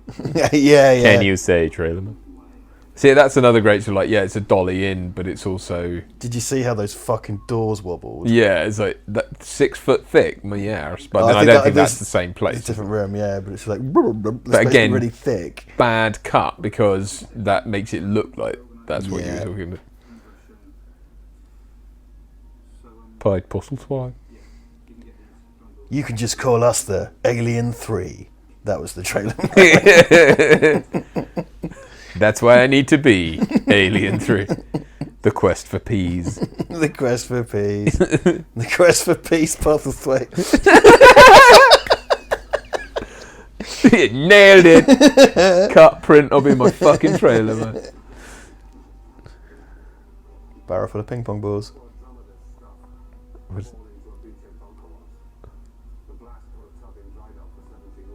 I love that sort of dialogue. Because that's very, like the blast put a tug in dry dock. Like, what does that mean? Like, what tug? What space tug or something? It's like, what is that? Like, space tug. You got to imagine it's this some giant it's got metal behemoth thing. Big thing designed to haul spaceships. Yeah, some big brute. Like, Charles Dutton's knob has been he's got some kind of harness or something. I have to chain my balls in. I'm that badass. That's the rider for his. You notice in every film starring Charles Dutton, his codpiece is visible. Had to be digitally removed or downsized. Digital ball reduction. Oh man, I read about my mate Tom sent me an article about this dude that does plastic surgery for like these incel men's rights activists. So they have like their jaws squared and stuff. And one of them is like incel. What? No, but say that again. Like incel men's rights guys. What's that? Incel. What's incel? I've never heard of incel. Well, like as in a cell. No. It means incel means involuntarily celibate. Oh. Go look it up sometime. It's pretty wild. What is it to stand up for men's rights? Yeah, it's a men's rights type. It's in that sphere of things. Anyway, these fucking dudes are having like one of the procedures is like a testicle enlargement surgery, and it's just like So they go in. So you know, like they have those kind of silicone testicles for people who've had testicular cancer and stuff. Okay. If you imagine like a silicone sleeve that they pop around your nuts because it's to make your nuts big. And it's like, unless you're born with like unusually small nuts, probably just really sweaty nuts after a while. Oh, why would you want that? Like, why? So hang on, sorry, forgive me. Incelibate. I don't know. No, involuntarily celibate. They claim that they're involuntarily celibate because no one will fuck them because they've got this insane ideology. Okay, all right. Yeah. Don't worry. How about no? How about no? That was a good shot there earlier, actually, with the aliens just sort of popping into the frame at the top in the background. Because not enough is really done of that. I mean, I suppose the thing is like from the first film, it was all very quick intercuts and stuff of people, and like the alien wasn't shown that much. Whereas in this, you can afford to show a bit more of it, and they do. Yeah, and it's kind of they have it both ways because it's a new design, but ultimately it's the fucking alien. Yeah. You know? So you spent all that. A lot of the kind of suit-based stuff is some of the best, I think, in the first 3 films. Actually. I know, I agree. It's a lot more of a convincing effect. This sword, look at that super slow-mo and the squashed bucket. But and that's one of those nuts NASA fucking cameras, isn't it? How many fucking frames per second was that? 200. So they use those in the because now it's it's a lot different, and you got the slow-mo guys and stuff. One of the slow-mo guys actually did stuff on Hot Fuzz, actually. Okay. But that Gavin, what's his name from Rooster Teeth? Guy Ritchie used the super, that's right, yeah. 10 billion frame a second cameras for this opening to Lockstock. It's all about ramping. Rampant ramping. The thing with that explosion, though, the size of it, would that not have killed the alien anyway? Yeah, I mean, this it escapes down a xenomorph hole, I guess. This is built on a proud legacy of xenomorph holes. Do you think this would have benefited from having a sort of cocoon scene in it? Because at this point, no one was aware of that. Could they have repurposed that for this film? It's been kidnapping them and turning them into eggs, whatever. Yeah, I guess, because otherwise it's just sort of because he punched a hole in Charles Dance's head and kidnapped him. Yeah. And Brian Glover as well. I guess they're not dead, but you kind of need an explanation of why it's doing that. Well, again, I do think with the first film that the intention wasn't that it was killing them, but it was. It's supposed to be kidnapping them. Which is why, like, when it kills Harry Dean Stanton, it's like they ended up reusing, like, it's Veronica Cartwright's feet, or the other way around, or whatever it is, but they used different. They redid that scene for him to have been killed rather than kidnapped. I love that shot of the bucket like cracking because of the heat, which is foreshadowing. It's a great little thrown away, a great visual storytelling because it's a thrown away little bit that just. But it adds what's going to happen. A relatable sort of tangibility to what's going on. Ding, like a great little bit of sound design. Yeah, it's like Kong. That's obviously what they do to the alien at the end as well. There's an element of the kind of Jaws thing where it was like, how are they going to kill it this time? Like towards the end of this, when obviously they kill it because it's hot and they spray it with water and piss on it. yeah. Smile, you son of a bitch. Yeah.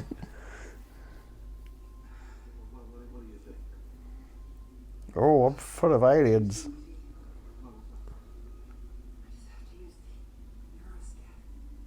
She's gonna use the toilet. I love that guy. Who gives a shit?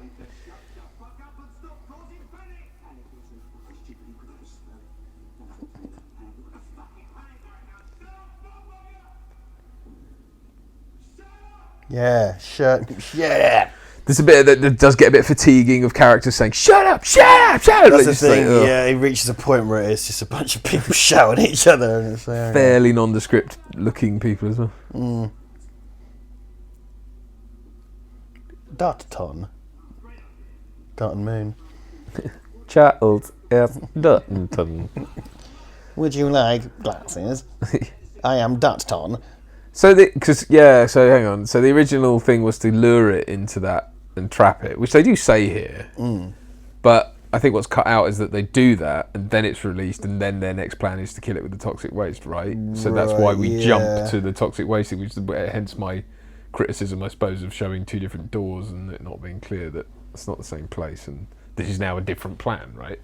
Yeah, because of why the toxic waste if you want to lure it into the thing. Because they're going to smelt it. Yeah. And that's plan C, effectively, is to smelt it. You smelt it, don't it? I'm going to smelt it. You getting your fanny out? Or your boobs? Okay, bye. I don't mind if it's just one. just this horny cretin. Oh. Alright, bye.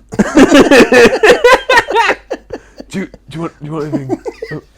Can I draw a picture of one? Don't show me. Will this show me your tits? Can you see boobs on it? Have you seen it before? Can I look at the old one? Yeah. I'll show you mine if you show me. I'll draw a picture of my willy for you. Draw a picture.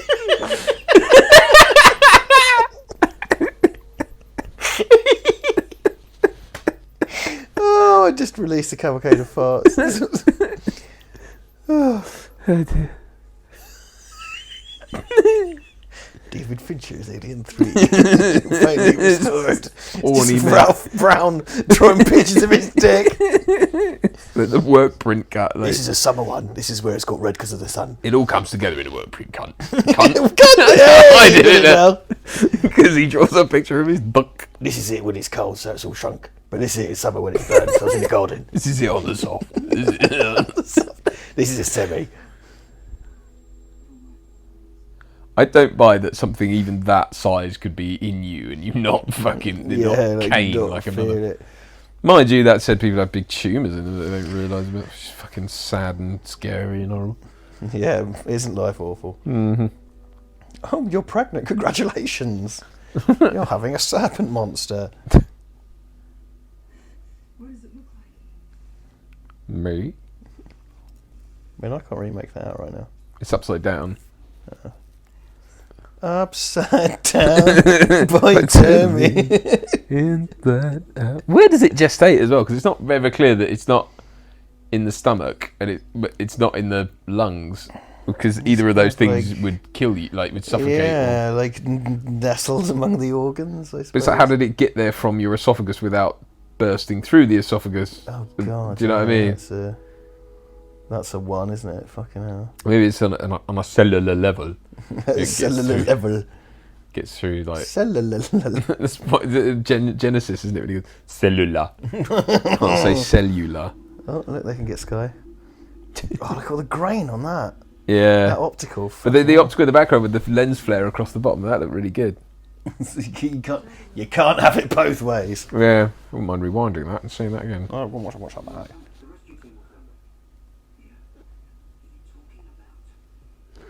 That's glossed over as well, isn't it? That they're sending a rescue team. Mm.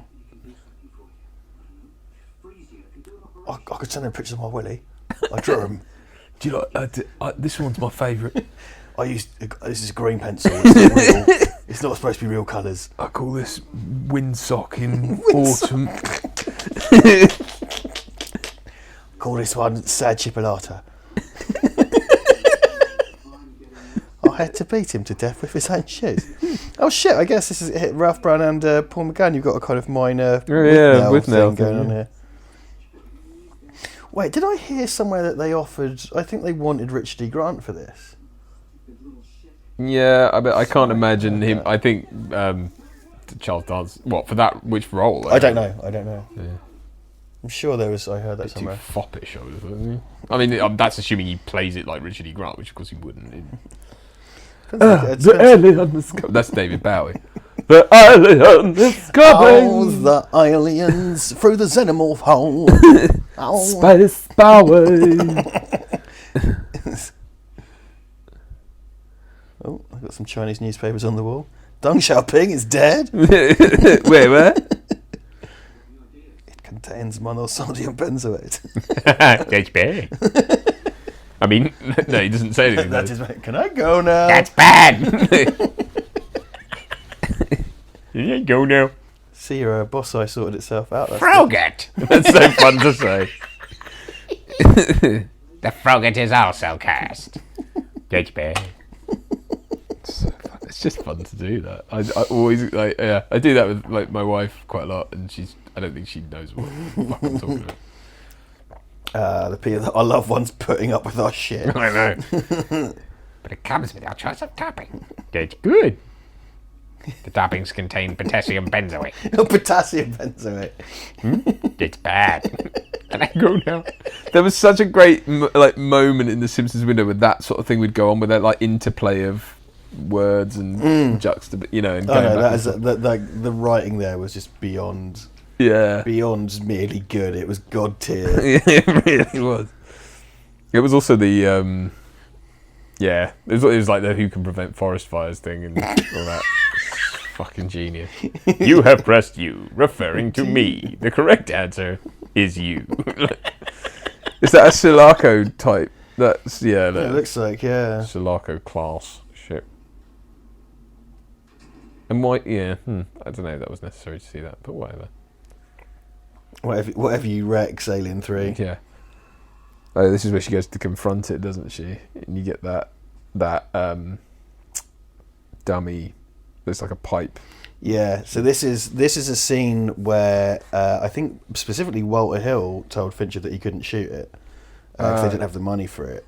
So he supposedly, because Walter Hill's back producing, the great Walter Hill, and they went down to this kind of basement section of set with a camera just to get these shots. That's right. And it's it's in the of all the fucking things, it made it into the final cut. Yeah. And it's a really good kind of fake out. It's a double bluff, isn't it? Because the alien is actually the scenery shit is done multiple times already. So to then kind of fake that out, it just works really well.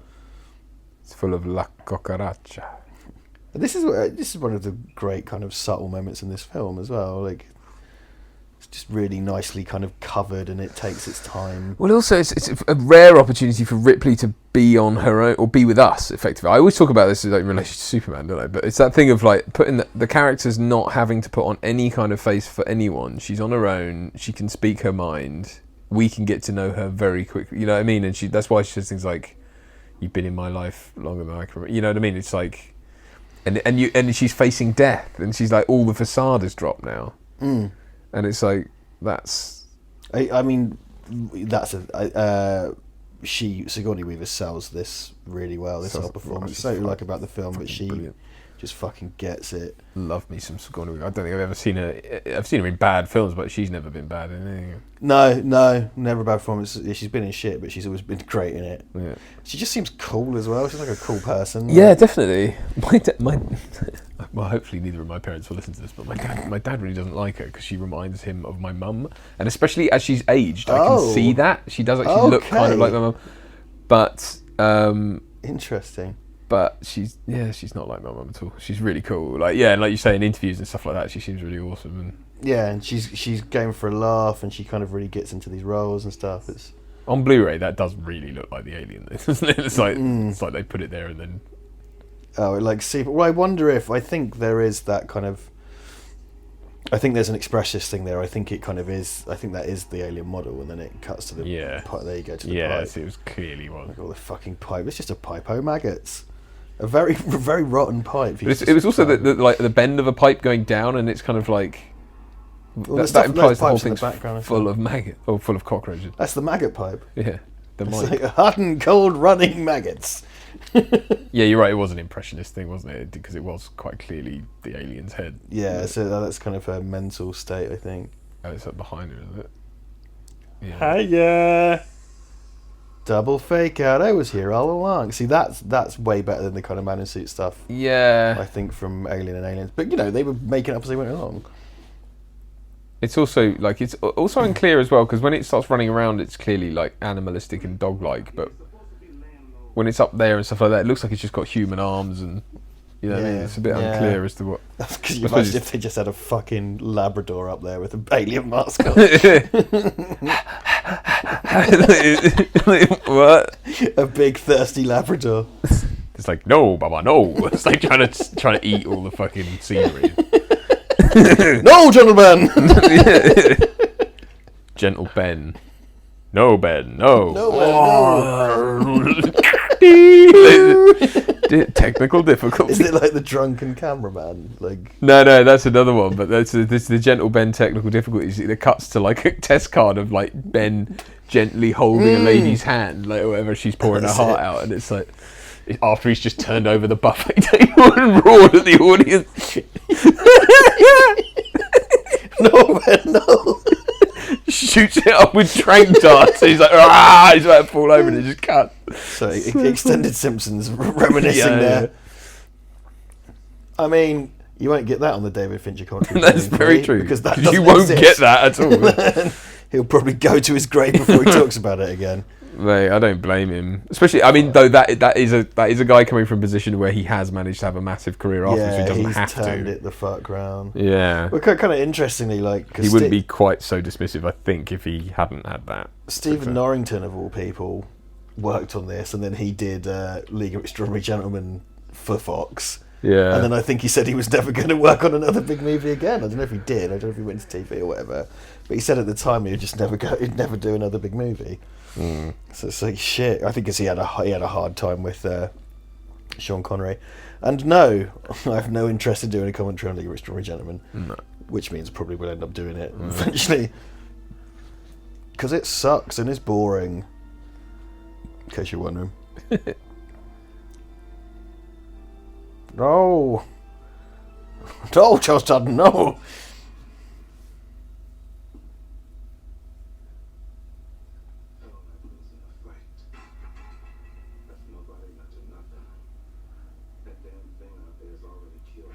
Yep. I mean, mercy killing someone with an axe is no kind of mercy killing at all, is it? I love that. He's great there though. That could so easily have been badly acted. Do you know what I mean? The whole "do I kill you, don't I kill you"? He's fucking good, man. These are two amazing actors. He's very subtle as well, isn't he? There's a lot of kind of looks and facial movements. He's not. You know, he's not. He's sort of like is that thing of not really actually acting it. It's like doing it, being it. I mean, I know that is acting in the sense of it's an action, but you know, he actually went to space jail for 10 years to prepare for this role. That's the thing. I mean, that's the weird, confusing thing about what acting actually means. I mean, it doesn't mean, for me, it doesn't mean pretending. Yes, what Adam Buxton would call a pretending man. I mean, you pretend the situation is real, but you aren't. You're being real in it. That's a great shot. It's a great set to just pop people in and. It goes in all directions. It doesn't really make sense when you think about it. They were going to have a chat and a get together, and they're all just sort of fucking. Hang on, wait! I'll climb up here. You sit there. I'm going to my alcove. That one. That shot there. That just kind of went away where he's in the extreme left of the frame, which I hope they come back to because it's definitely a lot longer. Yeah, so that character, the longer shot, looks like Mini-Me. Just the two of it. That shot. Yeah. That's really great, the framing of that. Frustratingly, though, it's of the same guy, and he's shown in different ways, and I don't think... It's not a question of crossing the line, obviously, but it's like... It's confusing as to who that is sometimes, the way it's cut away from cut to different and I wonder how much that is to do with typical Fox butchery. Yeah. Have you seen Bohemian Rhapsody? No, I really want to. There is some fucking catastrophic editing in that. I saw a video analysis of the editing in that. I think Patrick H. Williams did one. There's just like fucking Jesus. They did it where it's like they're having a chat at that table in the pub garden. That's the one. And it's just like it's cutting away before it could. Was that the one where someone recut? He redid it. Oh no, sorry. Oh yeah, there's the one where he recut it to make it flow better. There's one where someone's recut the scene, the kind of round table scene from Goodfellas in the style of that, using zooms and stuff. It's just like, yeah. And didn't it win an award for editing? It did. I think it seems that's probably some kind of political thing because this guy had to like save it or whatever. But now, Dexter Fletcher pulled that together for them after Bryan Singer fucks off and they gave him Rocket Man, which everyone's all happy about. Rocket Man. They said it's very good, yeah. He's become the sort of rock star biopic guy. Although Rocket Man is more of a musical, isn't it? It's more. Yeah, it's kind of. I'm quite interested in that. It's quite fantastical. It's a biopic. It's about real events and people, but it's all crazy and expressionist and stuff. It looks like a lot of fun. Yeah.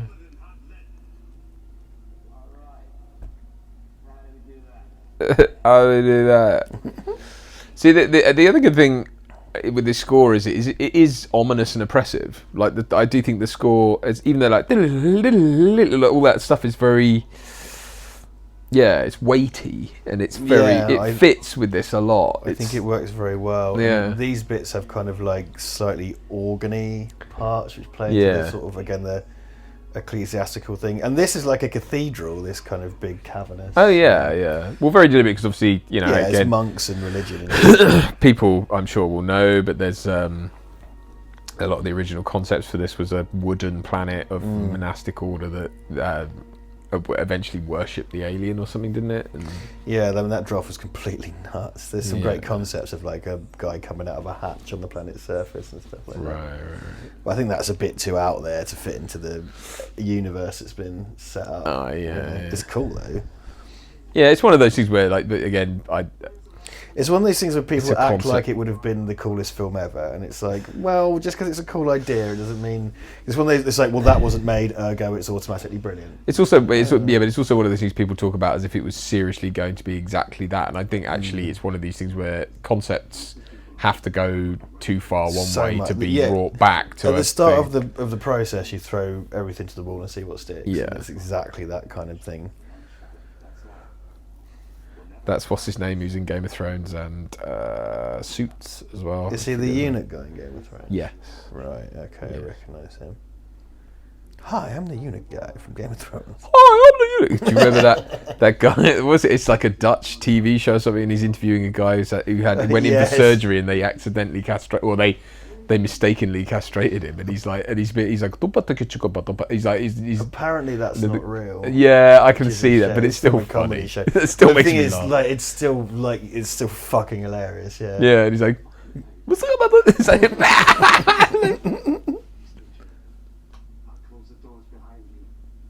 He looks like sort of a northern Mark Ruffalo, though. Bar Hulk. Pike Puzzle Slide. Party Borders. Yeah, if he'd been alive, he would have so been in that, wouldn't he? Yeah, he's in there with Cillian Murphy in Inception, isn't he? Yeah, of course he's his That's dad. his last role, I think, is it? One of, yeah. It's a shame. Yeah, he was fucking awesome.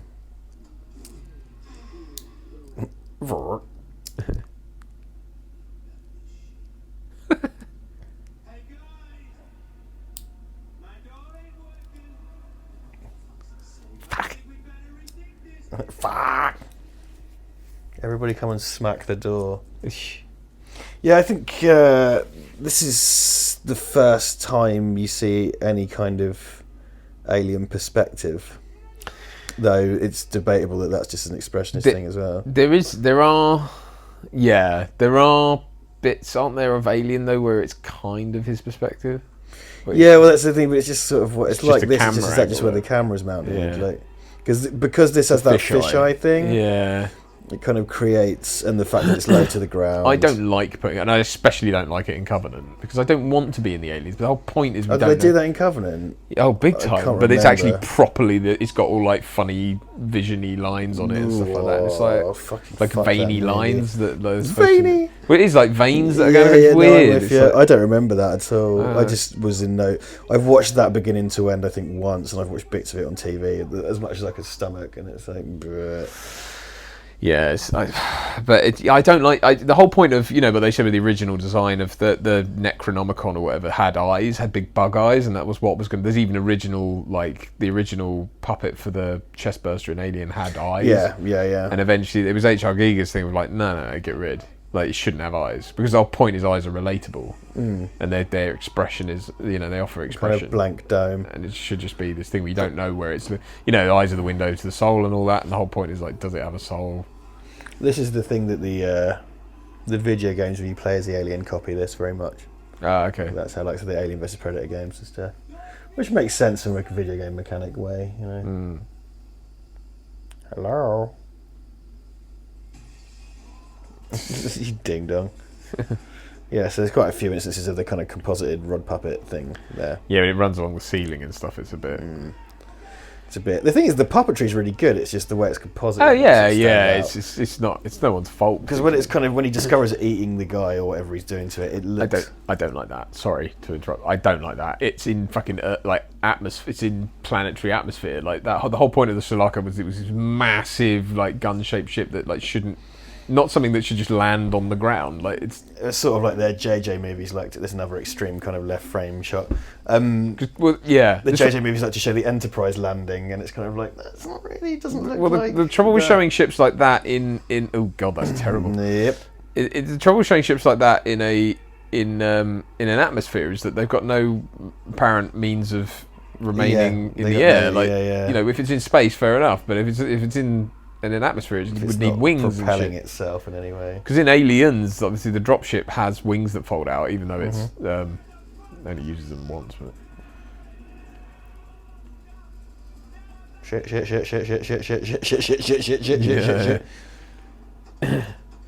And that's the sort of thing that they sort of make fairly good use of having to run away from the alien. And oh god, that looks terrible though. It's really the contrast and it's really kind of contrasty, isn't it? In the blacks. I mean, that's exactly the type of thing. If they went and polished that up with a bit of VFX now, I'd have no problem with that.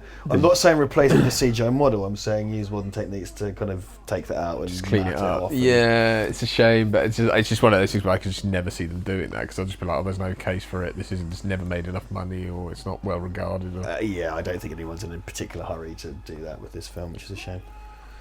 Although I suppose they did do the work print cut. Yeah, well, I was trying to say earlier, but I kept saying assembly cut. Work print cut, cunt. That's what I kept saying. Is that that's based upon an assembly by David Fincher, but he didn't actually have any input in it. Yeah. So it's not like they just found it lying around and went, aha. Because it also had they had the cast back to re-record to ADR bits of dialogue and stuff. Yeah. Because this theatrical cut, I think, has kind of the still slightly kind of indistinct bits of dialogue, and they had them ADR'd by surviving cast and stuff. Okay. For that edition, so it's 2000. Oh fuck, I'm gonna get this wrong. 2003 was it? Yeah, because I think Paul McGann did some, didn't he? Wasn't he one of the main ones to do it? Yeah, and I think maybe Ralph Brown came back as well. Yeah. See, that musical cue is very similar to the other two movies. Oh no! All the way through his head, through the glass. Yeah.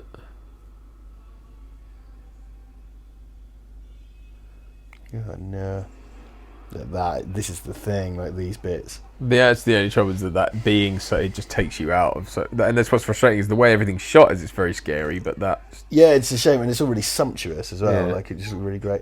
And again, I think because the puppetry's really good, it's just the way it's composited, and I think if you were to go over, give that a pass on a computer, and that was an expedience thing. They didn't have the time to do it properly. Wouldn't be surprised. Yeah. And the kind of thing is, if you just shoot these things essentially as plates with the intention of adding stuff later, you're kind of fucked, aren't you? Because what's done is done. You have to call everyone back for reshoots. Yeah, true. Yeah, because I guess what is it? It's a rod puppet that's just been animated on a green screen. I believe so. Yeah, like chroma key essentially. Yeah.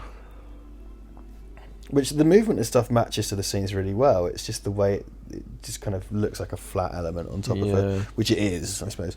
But the way it's just the contrast in the blacks is completely That's off. right. Yeah, it's in the shadow. It does not look. It looks lit rather than. It really hurts. I think Kevin's had it, mate. Yeah. Straight up into the xenomorph hole. Oh, it doesn't get him, does it? Oh, it did get him. Got him in the throat.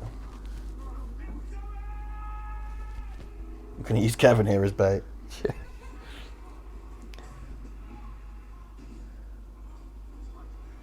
He's smarter than you think. Oh no. I'm coughing up fucking cough syrup. Yeah. I'm fucked. Fucking treacle me.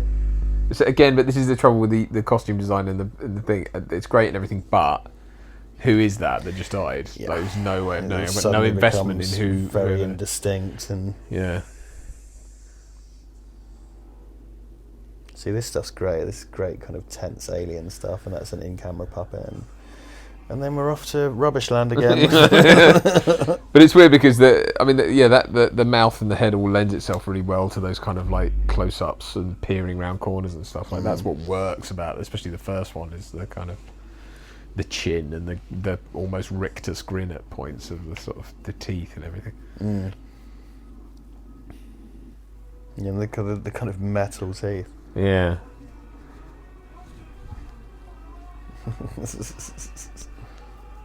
I mean, Xenomorph probably fucked it up though, right? This is quite a good way of having a little ticking time bomb at the end as well. But they've started the process, so it can't be stopped now. So it's like they've only got a finite amount of time to get the alien into the thing. And again with the assembly cut, it's because this is now the third attempt they've had at getting it. I mean, in a way, it's a bit boring, and a bit fucking Roadrunner. But it's also like there's that desperation. There's like it's now or never. We've fucking got to catch this thing. And this shot of it like there. Oh, like his legs and blood just explodes. I know. So the original plan was to paint a tunnel entrance on a brick wall, and they were going to put Xenomorph seed. This way to the Xenomorph hole. Put a fake Xenomorph hole in the wall. Jumps up, bang. Oh man. Knocks itself out. What do you do here? Well, we make anvils and pianos. Oh, he gets shot. No, he gets killed, doesn't he? Does he? Yeah, he does. It's the other guy who So survives. it's matey guy that survives. He gets shot up against the fence. Is that Jeff Utani or something? And his disco glasses. Yeah. I've come a long way for this. Yeah. I love the way they're all like in the gear, ready to fucking study stuff. I'm ready for science. It is so confusing as to what Bishop is. Well, it's just really unnecessary. I think they thought it was clever, but it's obviously something pulled out their asses at the last minute. It so unnecessarily muddies the waters. Yeah. I love this bit. This moment's really nice because it's a moment of levity and they've just run into each other. You fucking twat! This is great.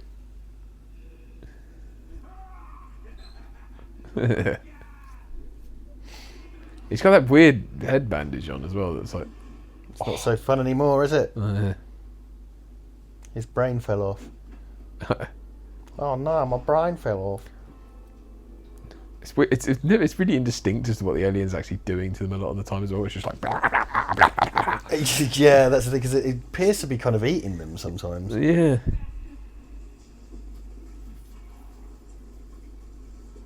Smile, you son of a bit. No, okay.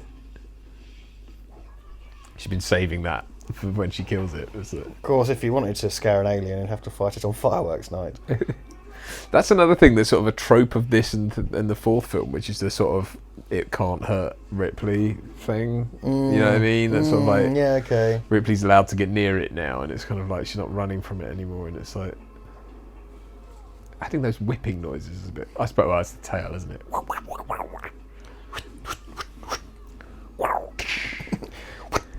Yeah. And then the alien licks its finger and sticks it on its ass and goes... Which it will in a minute, because it'll be on fucking fire. So it's like she's dragging it out by the tail, which is... Yeah.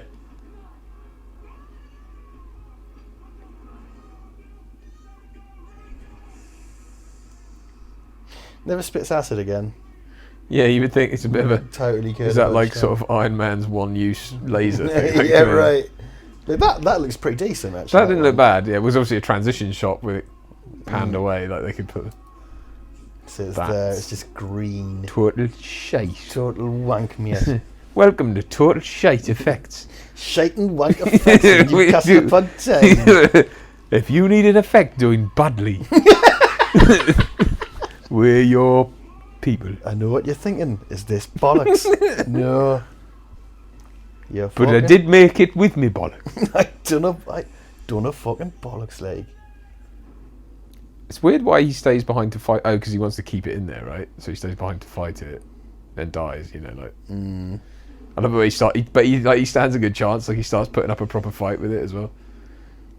Yeah, it's sort of like that lad in who is Geordie in Dog Soldiers, and he's like, "I hope I give you the shits, you cunt," when the werewolf's going to eat him. It's like, I've not seen that before. Oh, it's great! I saw that in cinema when it came out. Oh. Kind of feel like Neil Marshall never quite lives up to that. That's almost iconic as well, with it going down. He's sort of going down the corridor, just going like going nuts. It's really angry. Yeah.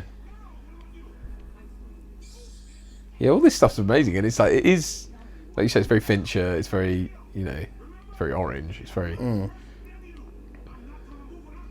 mean, it's so beautifully covered. Yeah.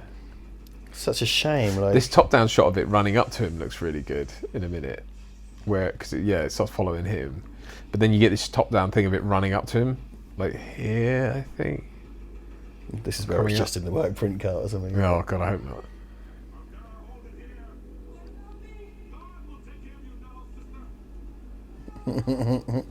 The power of Christ compels you. Because it's in all the steam, and you just sort of see the top. Yeah, like that. Oh, yeah, nice. It looks really nice. So it's really. And you've kind of got two chrome domes down there. Yeah. There, that looks really good, because it's like just hidden enough to not see any. It's kind of. I've never really drawn the line, but it's quite reminiscent to the ending for Terminator 2, isn't it? Yeah, I suppose it is. Yeah. It's handled completely differently, but smelting plants, I guess.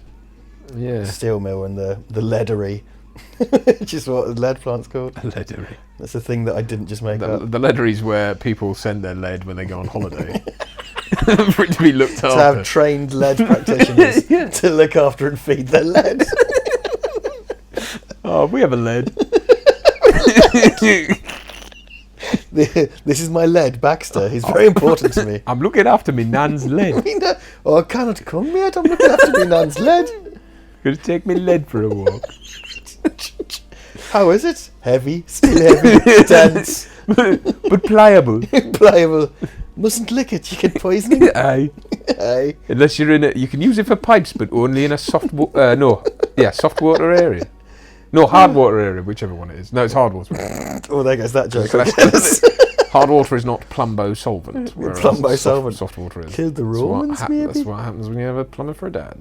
There you go. Well, a dad who's a plumber. A plumber for a dad. Blah. I mean, that's got to be frustrating. It's a bad day when you got doused in lead. I am furious. I just want you all to know. Less is made, but is it all silver now? Is it all sort of I've always found coloured? that hard to tell because it kind of feels like that. It sort of looks like it is in close up, covered. But I guess because of all the orange lighting, it's really hard to see. I suppose it has to be in order for the getting wet and exploding thing to work. Douse that fucker! I mean, that is a hardy creature. See, Chains, Terminator 2. Yeah. Hot metal. I know now why you said more, but it's something I can never do. Oh no, you fucking bastard, I hate this. That's a bit ropey, the whole cracks appearing on it. I'd much rather that, and then it just blows up.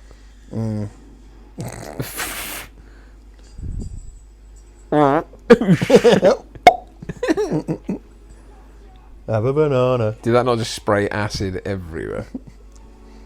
But I suppose it doesn't. I suppose they're not beneath it. Yeah, but then it would be eating all the stuff around. I suppose there's water everywhere as well. Water That's everywhere, so let's all have a drink. Let's all have a drink.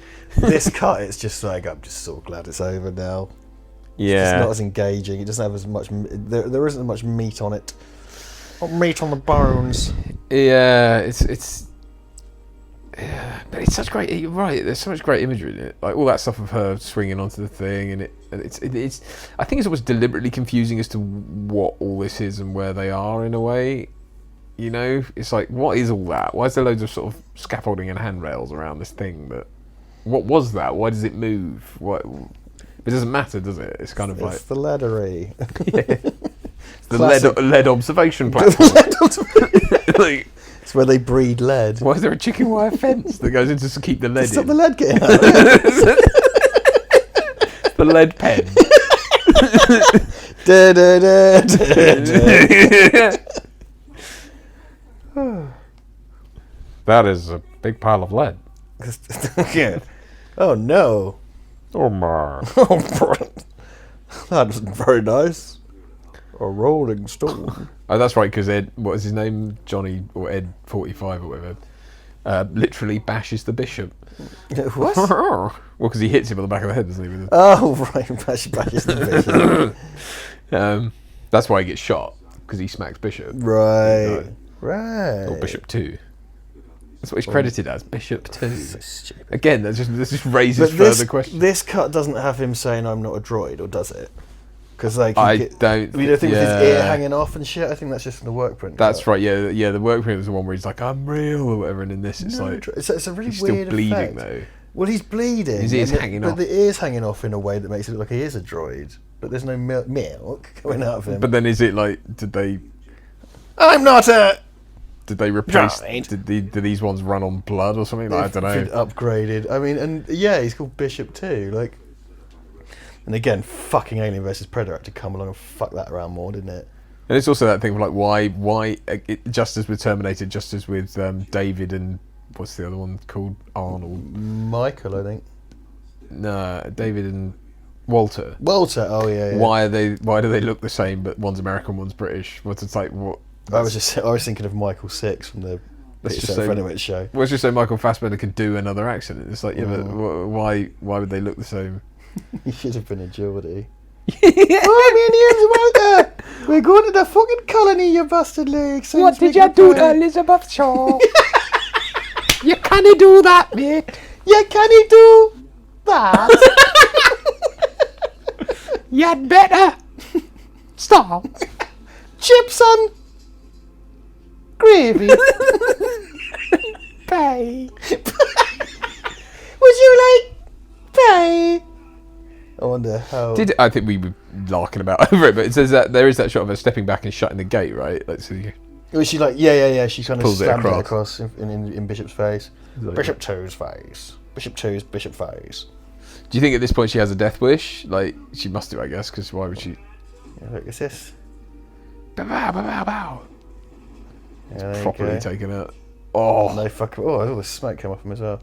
Oh, yes, of course, because that shot of him all bloodied. Yeah. Great shot. Yeah.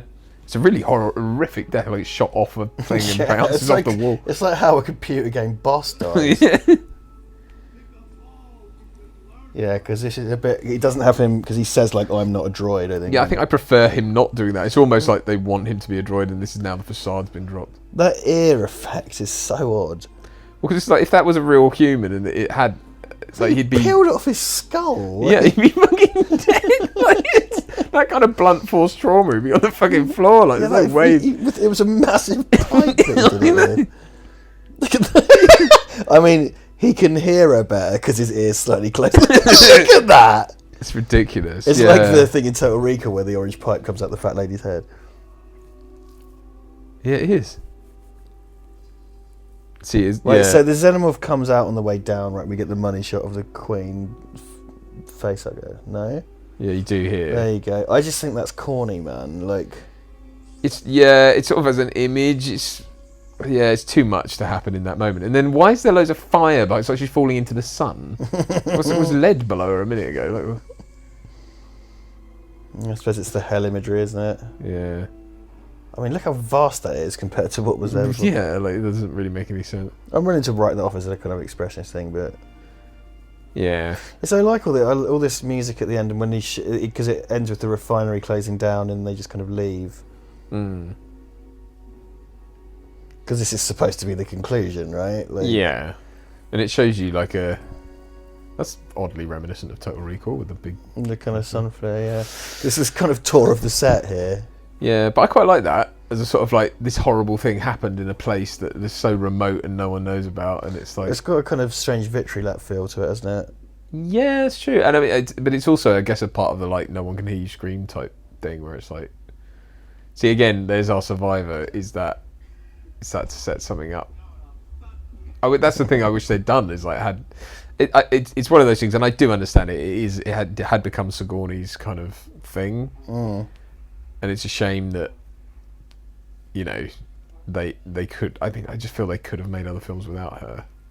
And not that I want them to, but you know what I mean. It's like that thing of like having to clone her to bring her back. That's so desperate as well. Yeah. Like this is not. I like this because this is the end of Ripley's story. So it's just it's a conclusion. Yeah. It's going to be interesting watching Resurrection because it's been a fucking while. I used to watch it a lot when I was a teenager because I thought it was key. I knew it was terrible, but I was kind of like, I used to like all the. Yeah, I mean, I sort of wanted to feel like that, but I couldn't. But I didn't hate it. But the kind of more I think about it, the more I'm a bit like, oh god, it's so fucking tacky. Still down to Dyer. Yeah, that ends. Dutton and dance, Dutton and dance, Dutton and Dutton and Dutton and dance. Don't put you in a Danny trance. Webb, Holly Gallagher, Henriksen, Fairbank, Jason, Herbert, Nickley, Pottherthwaite, Brunelin, Mantle, Guinness, Operate Davis, Buggy Chain, Guinness. I don't know why I did that. We've just watched two films back to back. Yeah, it's slightly mad now. I don't think this one is our best work, but it's finished now. Oh, right. I'm not gonna do it again. We started strong. There's an interview with because he did redesign the alien for this, didn't he? And it's like, and it had that's the infamous thing where he was talking about it having like Wolverine type claws in between its toes or whatever, and he was like, they come out like swords, and they called them swords. Bless him. But yeah, he was. That's where a lot of the kind of pain is in the anus. Pain is in the anus. It looks like a turd. Well, that's not even him, because my concept of his voice for ages was the voice they dubbed over him on that Channel 4. Right. And he's talking about the design from Alien Resurrection. And it's a guy dubbed over who goes, it looks like shit, literally. It looks like a turd. And it's this kind of, I don't know what the accent was supposed to be, but it was like dubbed. So I don't know if that's anything that made it onto the extras, but it was on a Channel 4. When Channel 4 used to do cool film coverage. Long time in the distant past. Joe Pond. Joe Pond. Paul Broom. Marcia Gay. Barbara Shack. That's David Fincher's assistant. Richard Sims. And Mark Cockring. It's not that.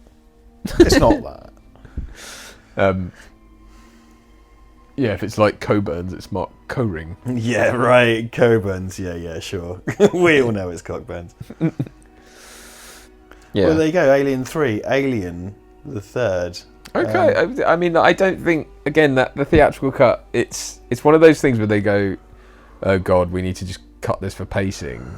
Yeah. And it's sort of like, and in that way have kind of thrown out an awful lot of what would have worked. It's kind of baby in the bathwater situation. Yeah. I largely think. But it's one of these things, I don't get on my way to watch it, but if I do, and I only really came around to this in the last year or so, is that I actually quite like the work print cut. It's got a whole kind of mood to it that I really like. I'm not going to watch the theatrical cut, but then again, I'm not really going to go out of my way to watch any version of it, really. The theatrical cut is still good, like, I mean, in terms of its like visuals and everything, but it's more of a. What's frustrating about it is it's like it's pacing wise more of a monster in a thing. You know, it's people trying to survive a monster rather than. Whereas all the kind of subtext and imagery sort of been high, like sort of, what would you call it, skimmed off the top. It's not really there anymore. Or like it's there in bits, but it doesn't hang together as well. It's sort of like it's a watered down gravy. Jeremy Hunt. Oh, an early that makes me very happy that after the Hunt cunt cut confusion, that there actually is someone called Jeremy Hunt. That's weird. Bill Klinger. I mean, it's spelt with a K and everything. Has to wipe a lot. Walks like John Wayne. Oh, I thought that said Paul Lasagna for a beautiful man.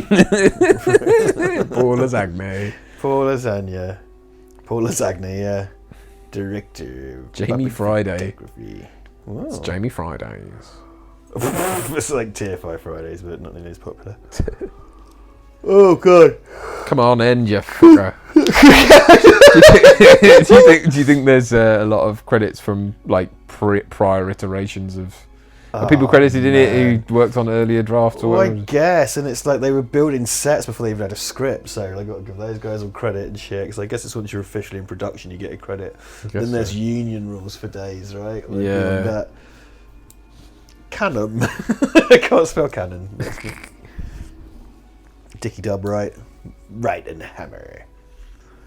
Central casting. Andrew Sebok definitely sounds like a Vulcan. Extras. Hang on, extras. What fucking extras? Yeah, wait. I suppose some of there were like one or two that were like the Jeff Hutanis and the Jeff Hutanis. Yeah, the rescue squad. Video image. I mean, vague. I mean, vague. The American Humane Association. What? The American Animal Action Supervisor. The American the dog, I guess. Yeah. And actually, like, I understand that on Shawshank Redemption, like, they got involved because when he's feeding the maggots to his bird, when Bridget, what's the guy's name? The guy that has the pet bird in Shawshank. I can't remember now. Anyway, yeah. I think it's Bridges, but I could be wrong. They had to make sure that they found a dead maggot to feed to the bird. Apparently, yeah. So you go. Okay. Well, there you go. Alien the Trace. Third, Alien Cubed, whatever. Alien Trace, the remake of the foreign film Alien Trace. That's why it's so misunderstood. It's actually a remake of a Spanish film. Yeah, nothing to do with the Alien franchise. Well, there you go. Yeah, not bad.